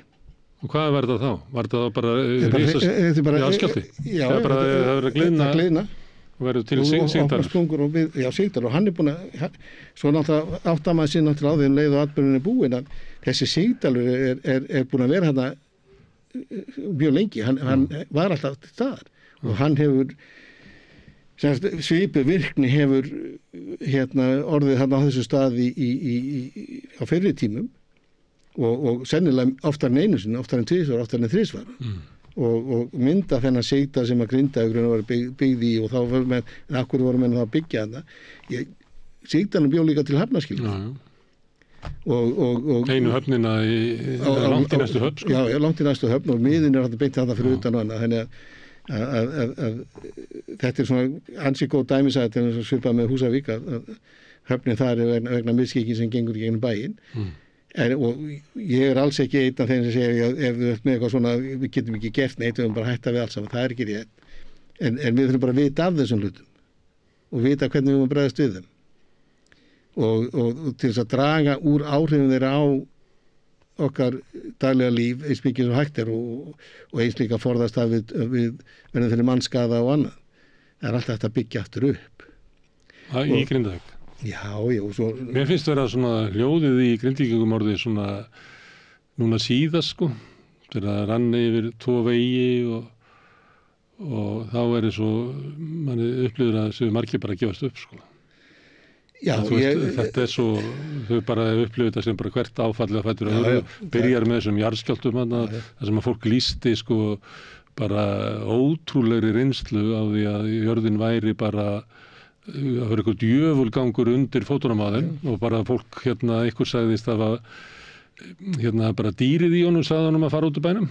Það var bara eitthvað svona, þú veist, eins og eðluheilinn, sagði bara burtu. Þetta er náttúrulega svakalega mikil upplifun fyrir fólki og þetta hefur svakalega áhrif á fólk og ég skil alveg allar þessar tilfinningar og En svo síðast þetta hægt inn, svo allt í einu kemur í ljós að líklega er þetta allt bara gegnum sprungið undir, engin veit hvar sprungurnar eru, svo hugsaði fólki að sprunga er ekki sprunga, heldur sprunga getur verið bara hvelfing. Það fer eftir meðan að hreyfingunum stendur sko. Og meðan þetta er allt í gangi þá er ekkert vitið því að vera að reyna að fara að vera í bænum við að byggja upp. Það er verið að reyna að halda atvinnustarfsemi gangandi. Og ég skil að menn vilja reyna að halda, ég ætla að menna þetta einbeita sér að því að halda höfnin opinni. En höfnin skiptir öllu máli fyrir Grindavík. Gott að segja þetta byggja hann upp allur. Já, og líka fyrir Íslands samfélag. Þetta er það mikilvæg höfn og mörguleiti mjög góð höfn. Það er stutt á miðin. Það er svakalega mikið öryggi í því að geta bara stokkið aðeins út og ef það kemur eitthvað veður þá bara drífur þið heim aftur og komin í skjól eftir 30 mínútur. Þú gerir það ekkert á mörgum stöðum á Íslandi. Og þannig að það er nú svona einn af þessu þátt sem ég finnst mjög mikilvægur. Þessi umbrot munu gangi yfir og þetta mun róast og setjast til aftur og þá sennilega sest það til í nokkur ár. Já. En hvenær er þetta, nú eru svona, menn að geta sér til, ég held að þú sést að það hefur verið að segja daginn að þetta væri líklega síðasta gósið í ég er að velta því fyrir mig, gott að þetta sem þessar breytingar sem við erum að sjá núna, bæði á kvikusamsendingunni og eins líka í aðfæslunni á kviku semst inn í þetta grunnstæða kviku og þetta er alltaf á leiðinni niður og Haraldur Sigurðsson og Grímur þeir eru búin að benda á þetta líka og þannig að það er eins og að sé að draga úr þessu jafnt og þétt og ef að þetta heldur áfram að draga úr þessu svona eins og það er að gera þá er núllpunktinu náð í lok sumars og þetta getur hætt fyrir þann tíma. Það er ekki þar að þetta kannski sé allt saman allt búið, við þurfum aðeins að leyfa þessu að þá sitja og jafna sig aðeins en ef þetta við sjáum að landrið sé að fyrir að hætta í Svartsengi og annað svona, með haustinu, þá er kannski hægt að fara að huga því líka að koma einhverjum ákveðnum hlutum á stað í Grindavík og eins líka fara þá að vinna í hlutum þannig að það sé hægt að gera þetta aftur íbúðarhæft. Fólk vilja gera sumir, hafa vilja gera þetta fyrr, vilja bara... Já, og það er náttúrulega... Þið veist að vera óþólum með því, já? Nei, ég skil alveg... Þú ætla að láta atburðin koma fram. Já, við verðum að sína kannski aðeins meiri þól með þessu. Ég skil alveg hvað menn vilja drífa sig í þessu og reyna að koma hlutum aftur í gang. Það er óttast að fólki sem er farið að byrja bara að skjóta rótum og ekki koma tilbaka. Já, menn óttast það náttúrulega og það er óskilskilega. Það kemur fólk aftur til Grindavíkur. Hvort sem það verða þeir sem bjuggu það áður og flytja aftur tilbaka eða hvort það er nýtt fólk.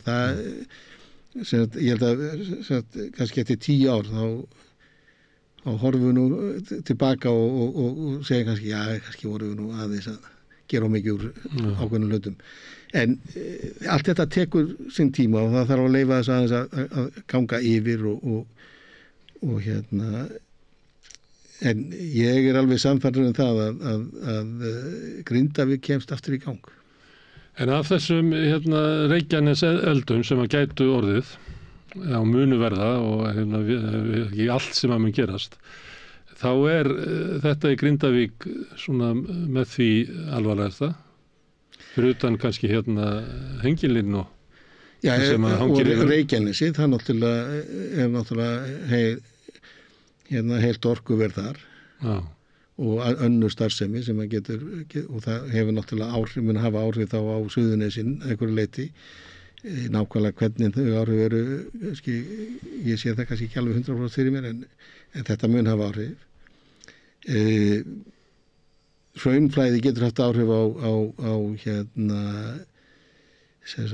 rafmagnslínurnar sem að liggja bæði yfir Hellisheiðina og eins líka út á Suðurnesin. Ef það verður gos í henglinum eða hvað? Já, það getur sér að þá getur lína farið. Og það er allt rafmagnið sem að fer úr Þjórsánum, eða Þjórsá og hingað hérna. Og þá er náttúrulega, þú veist, kannski hægt að fara einhver aðra leið en þá er það lengri leið að flytja og það verður dýrara og tapa meira af orkunni og allt þar fram til götunum. Þetta er allt hluti sem mér finnst við þurfum að setjast niður núna á hugsum. Og eins líka ef það verður gos nálægt Hellisheiðarvirkjun eða gos nálægt Nesjavallavirkjun, hvernig ætlum við að bregðast við? Og hvernig getum við brugðist við? Já, það fer eftir hvar gósið er, nákvæmlega. En við getum gert svipað hlutur við gerum núna. Það er svo erfitt að undirbúa sig og veist ekki hvar gósið kemur upp. Já, við höfum líkur. Við vitum svo sem hvar það mestu líkunar á það komu upp og við getum undirbúið okkur út frá því. Við getum líka farið í skipulega rannsóknir á, sem sagt, við höfum með hraunhermanni, við getum unni í það að gera þær betri og áræðanlegri og bætt þær. Við getum verið með rannsóknir sem snúa því hvernig getum við þróa þessa varni betur.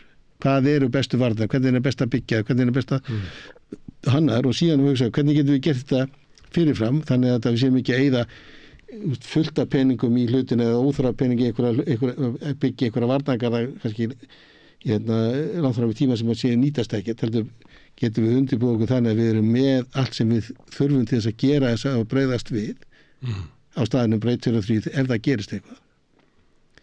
Og þannig að við þurfum aðeins að skipuleggja okkur hvað þetta varðar og við þurfum líka að passa upp á það að þekkingin byggist upp í landinu. Ekki bara á að skilja eldgosi sjálft, þetta er að skilja alla þætti sem kom að þessu og alla þá þætti sem kom að vá. Það er ekki bara atburðurinn sjálfur, það er líka mannlegi þátturinn. Hvernig bregðust við sem mannverur við og hvernig getum við bætt það viðbragð með því að auka þá skilning á hugsanlega atburðum manna þannig að fólki bregðist betur við þannig að það gerir hlutina auðveldari. Margir í Grindavík upplifðu að það væri kannski, við verðum svolítið blankó þar, að þegar það var búið að rýma bæinn að þá var eiginlega ekkert viðbragð eftir að svona gera fram. Það var engin áfall að hjálpa eða neitt.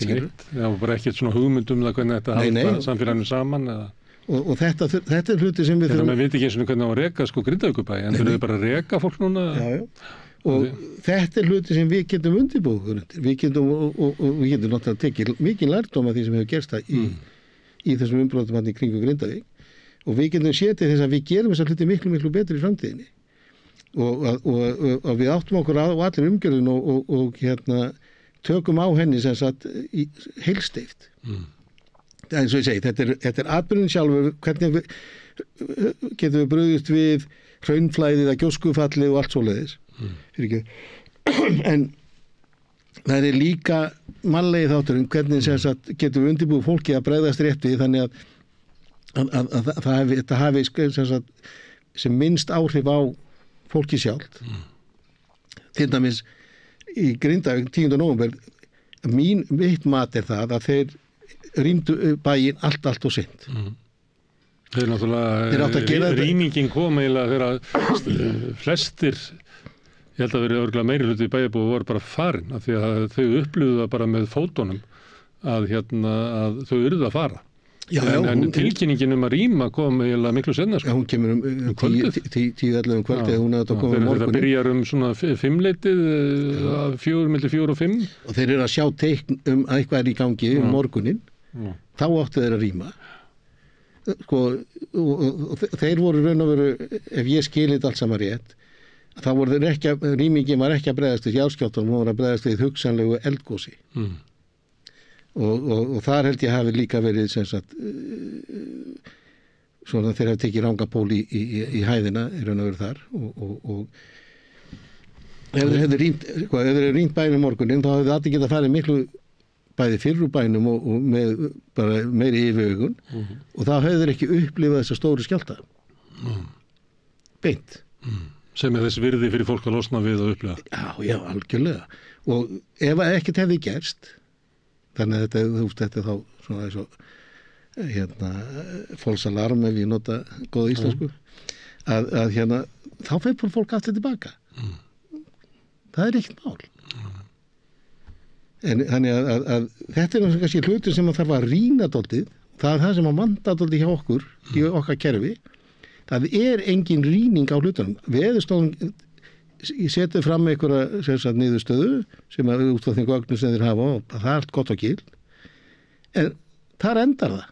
Það er engin rýning. Það er engin rýning hjá almannavörnum hvort að á því sem að Veðurstofan er að segja og engin þar sem situr yfir því og segja kannski er þetta nú of aukið eða við getum gert þetta kannski aðeins öðruvísi og eitthvað svoleiðis.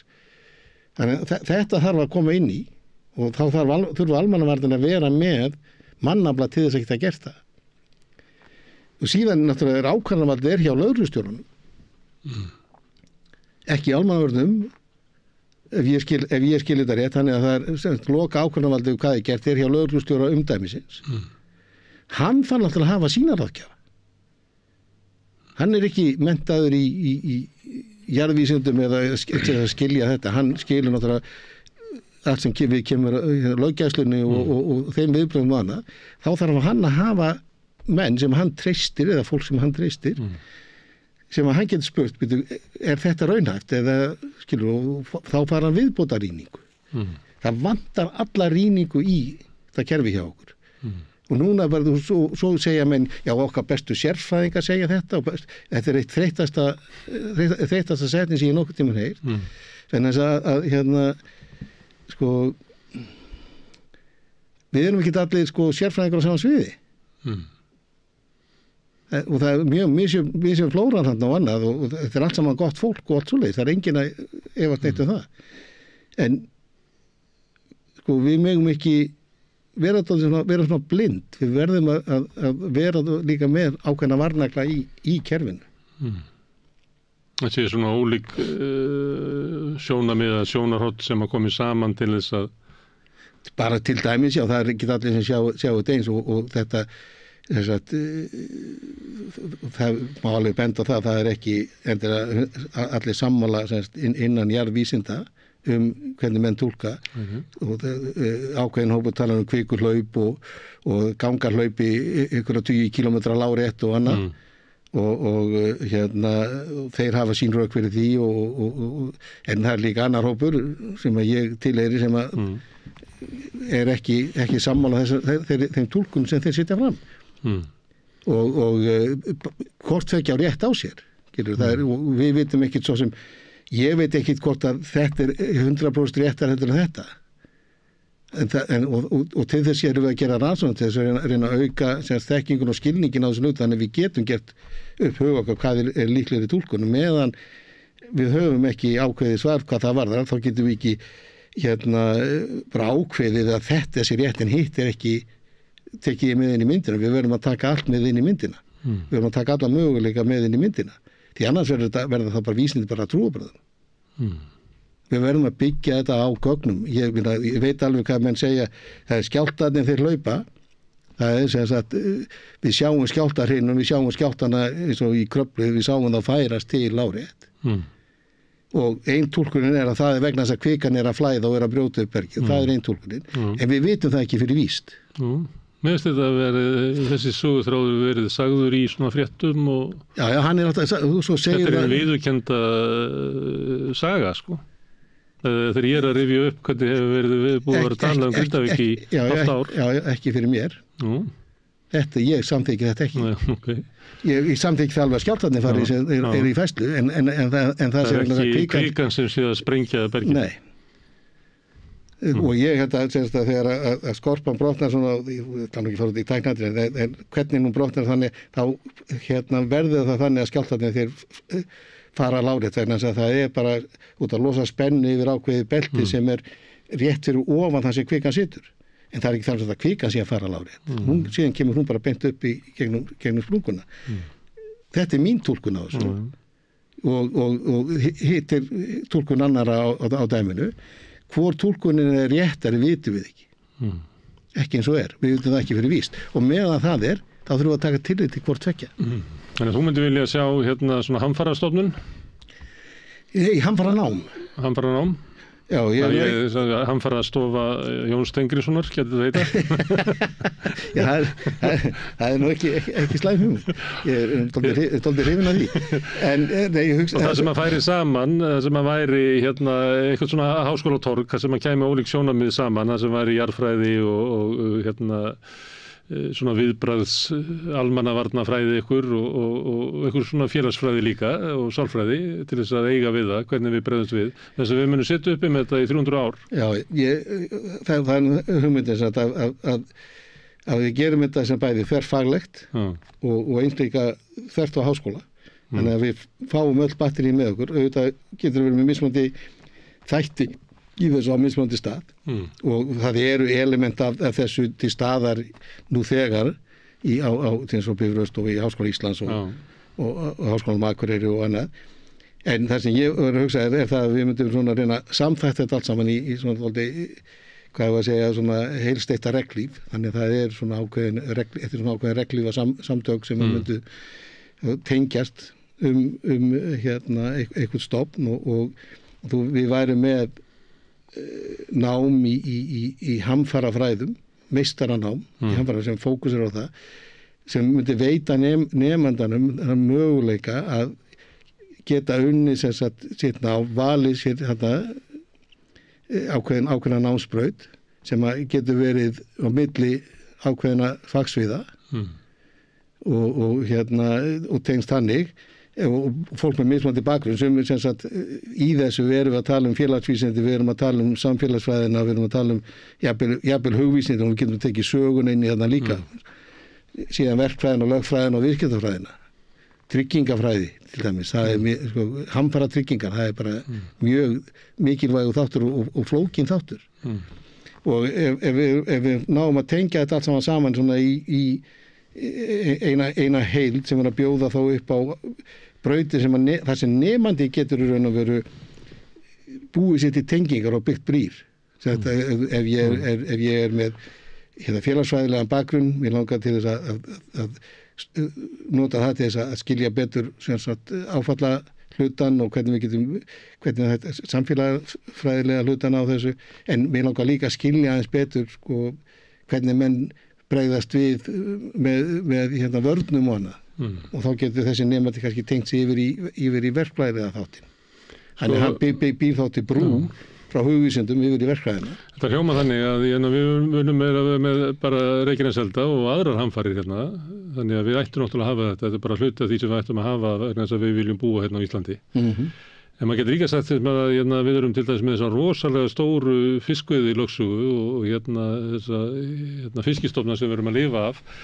En við hefum ekkert svona þar. Við erum bara einhverjir kallar í Hafrannsóknastofnun sem alltaf telja fiskana. En við hefum enga hugmynd um það hvernig áhrifin af kvótakerfinu er haft á byggðirnar eða þegar kvótin er seldur í burtu og hvað gerist þá og svona. Við hefum eiginlega alveg saman enga þekking á því.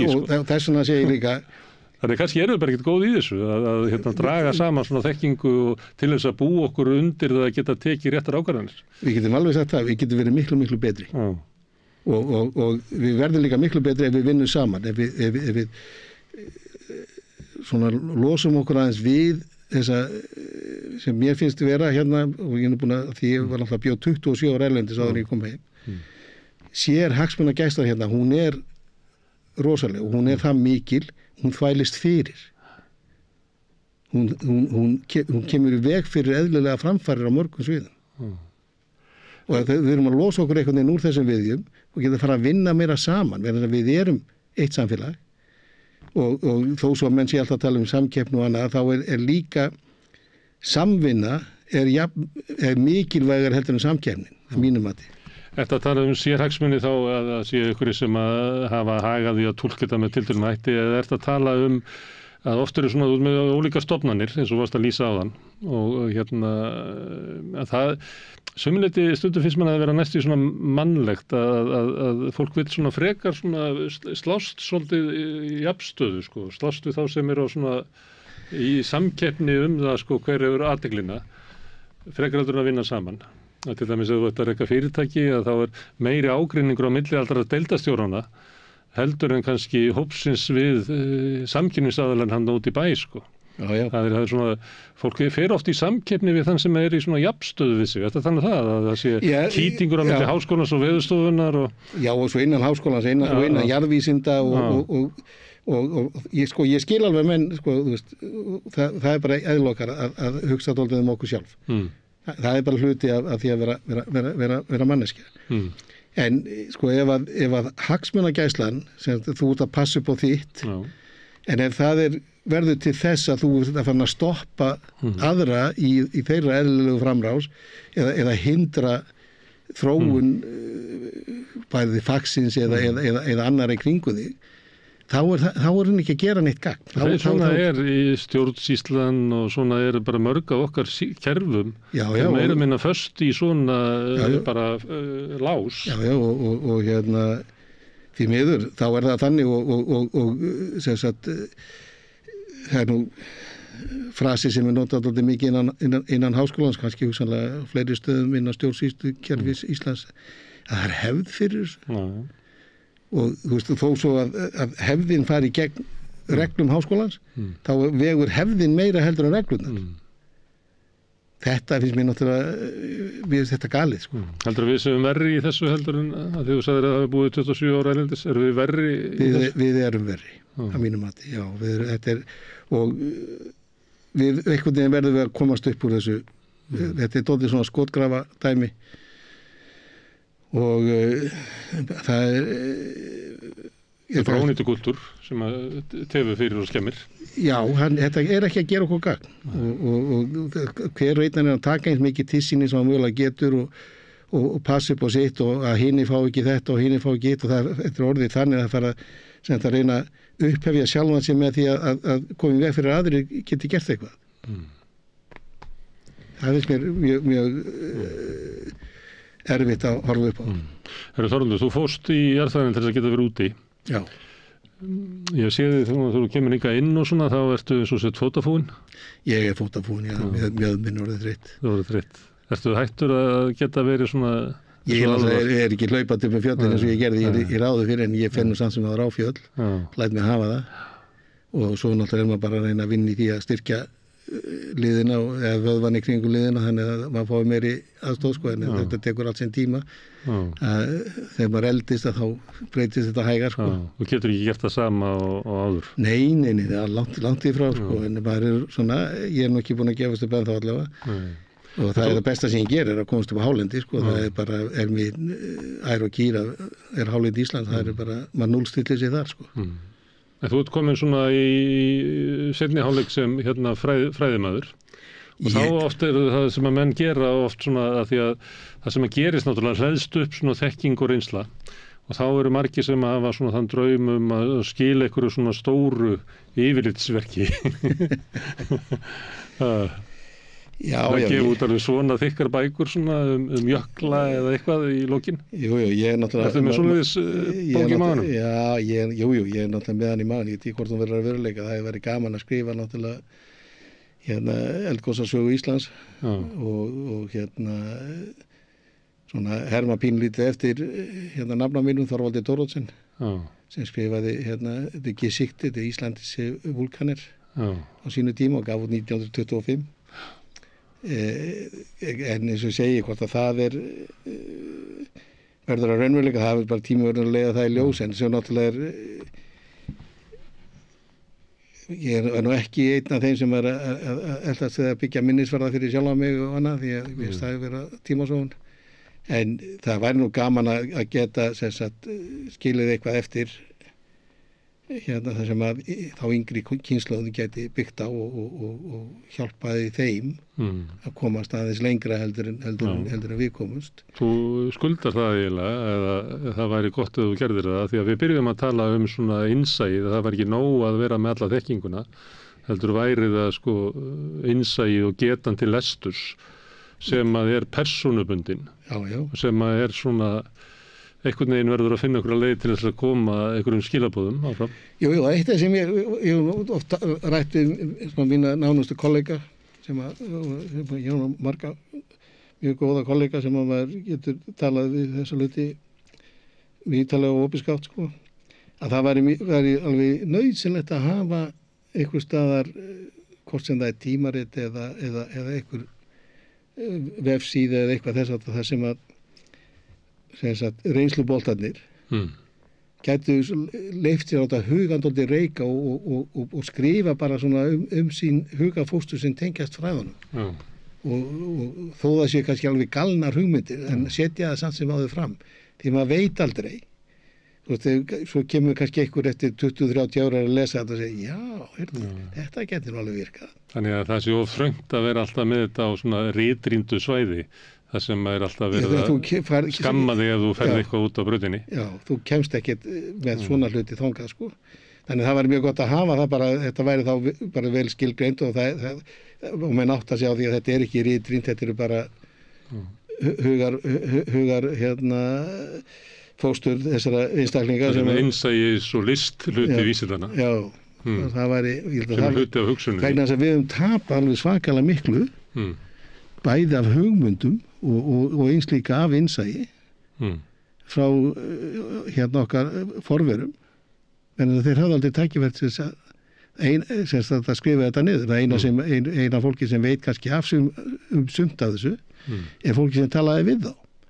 Svo náttúrulega það tínast líka. Það tínist alveg hellingur bæði af upplýsingum og reynslu sem að... En að þú leggur svolítið áherslu á þetta, að svona lestur á landinu og sögunni og svona eitthvað svona innsæi. Finnst þér við vera upptekin af svona módelheimi einhvern veginn, að það sem er mælanlegt og þekkt og að við reyna að lifa í þeim heimi þótt að hann sé kannski bara föl eftirmynd af þeim heimi sem við gætum raunverulega lifað inn í? Já, einum og mikið finnst mér. Ég, nú skal ég reyna að skýra það út á gríð. Að líkan er aldrei betra heldur en það sem þú setur inn í það. Ef þú setur rusl inn í það þá færður rusl út. Það skiptir engum máli hversu góð starffræðin er og hversu góð talvan er eða hversu klár manneskjan er sem er þar á bakvið. Ef að líkan gögnin sem fara þar inn eða inputið er ekki gott þá færður ekki gott út. Svo getur náttúrulega verið með gott líkan og vont líkan. Það er náttúrulega annar heimur og hraunflæði, það er mjög erfitt að líka eftir hraunflæði í heilsinni. Það er engu líkani náð að gera það almennilega. Sumir eru komin sæmilega nálægt en það er samt talsvert í land til þess að geta náð því alveg fullkomlega. En sum af þessum hraunalíkunum sem að núti, þau munu bara fara í ruslafötuna vegna þess að þau eru alveg gagnslaus. En það má aldrei ekki gleyma því og þetta er það sem að mér finnst svona kannski það mikilvægast í þessu, það má ekki gleyma því að starffræðin hún er bara líkan hún er bara nálgun þessi línulega starffræði sem við erum með, hún er bara nálgun við raunveruleikann. Þetta er alls ekki fullkomið, þetta lýsir ekki heiminum á fullkomin hátt. Flest náttúrulegu ferli eru ólínuleg. Við erum búin að leika okkur með línulega starffræði í einhverjum þúsundir ára og við erum ansi góð í henni og allt svoleiðis. Við erum búin að vera svona aðeins að dýfa plötunum í ólínulega starffræði síðan kannski 1940-1950. Við erum komið mjög skammt á veg. En allt þess að maður horfir á og svona reyna og átt að sjá í náttúrunni þá sér maður það betur og betur og hún er ólínuleg. Hún er líka skalar, hún getur tekið lítinn hlut upp bara eins og með þessar hrauneiningar sem eru að myndast úr Reykjanesi.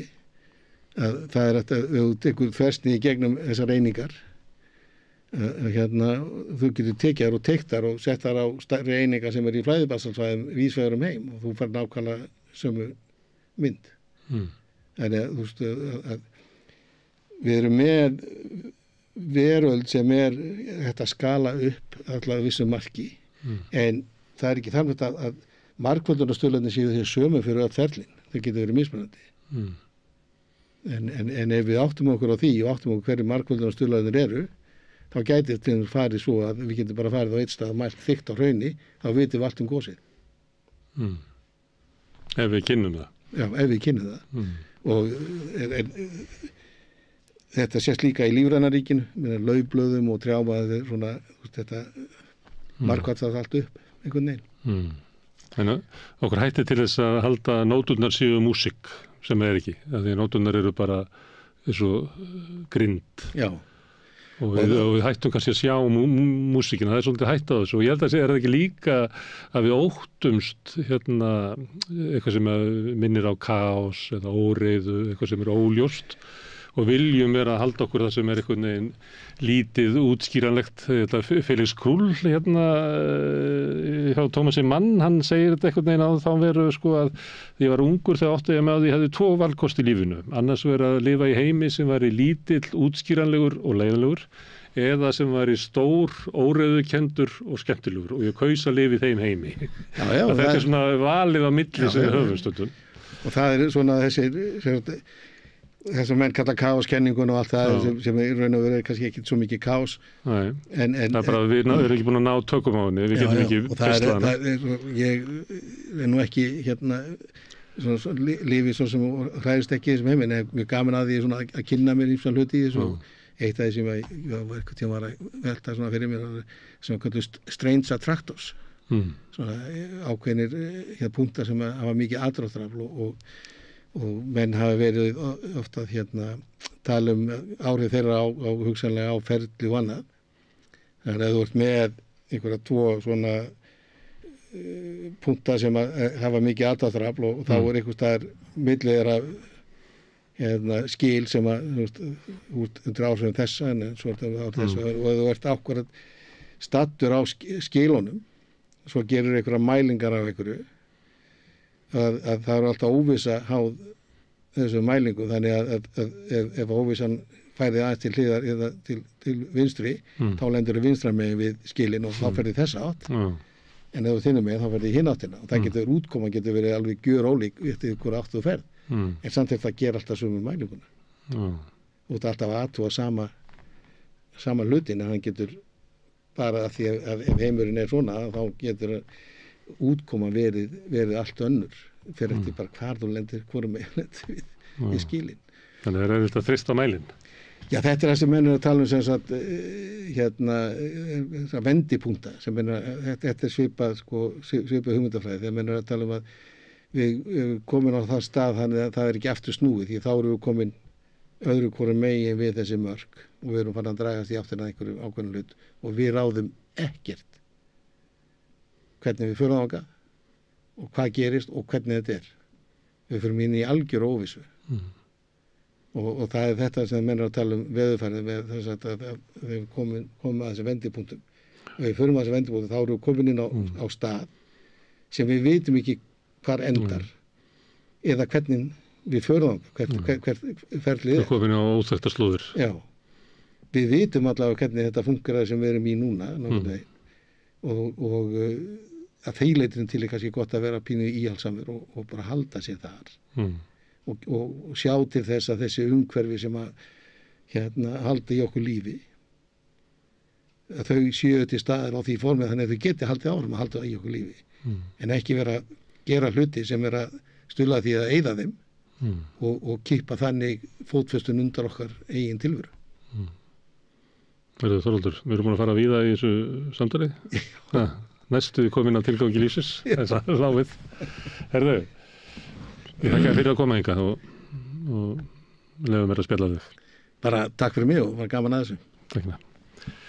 Og ég þakka ykkur kærlega fyrir sem að stöldruð hér við og horfðuð eða hlustuð á spjallið okkar. Framundan er helgardagskrá samstöðurinnar, hvet ykkur til þess að fylgjast með því. Eftir hádegi verður úrval úr þáttum vikunar og svo á morgun verður þátturinn Synir Egils í hádeginu á sunnudaginn. Svo er lönghelgi núna, það er 17. júní á mánudaginn og ég veit ekki alveg hvað verður að dagskrá hjá okkur þá, sjáum til. En góða helgi. Segðu það á Samstöðinni.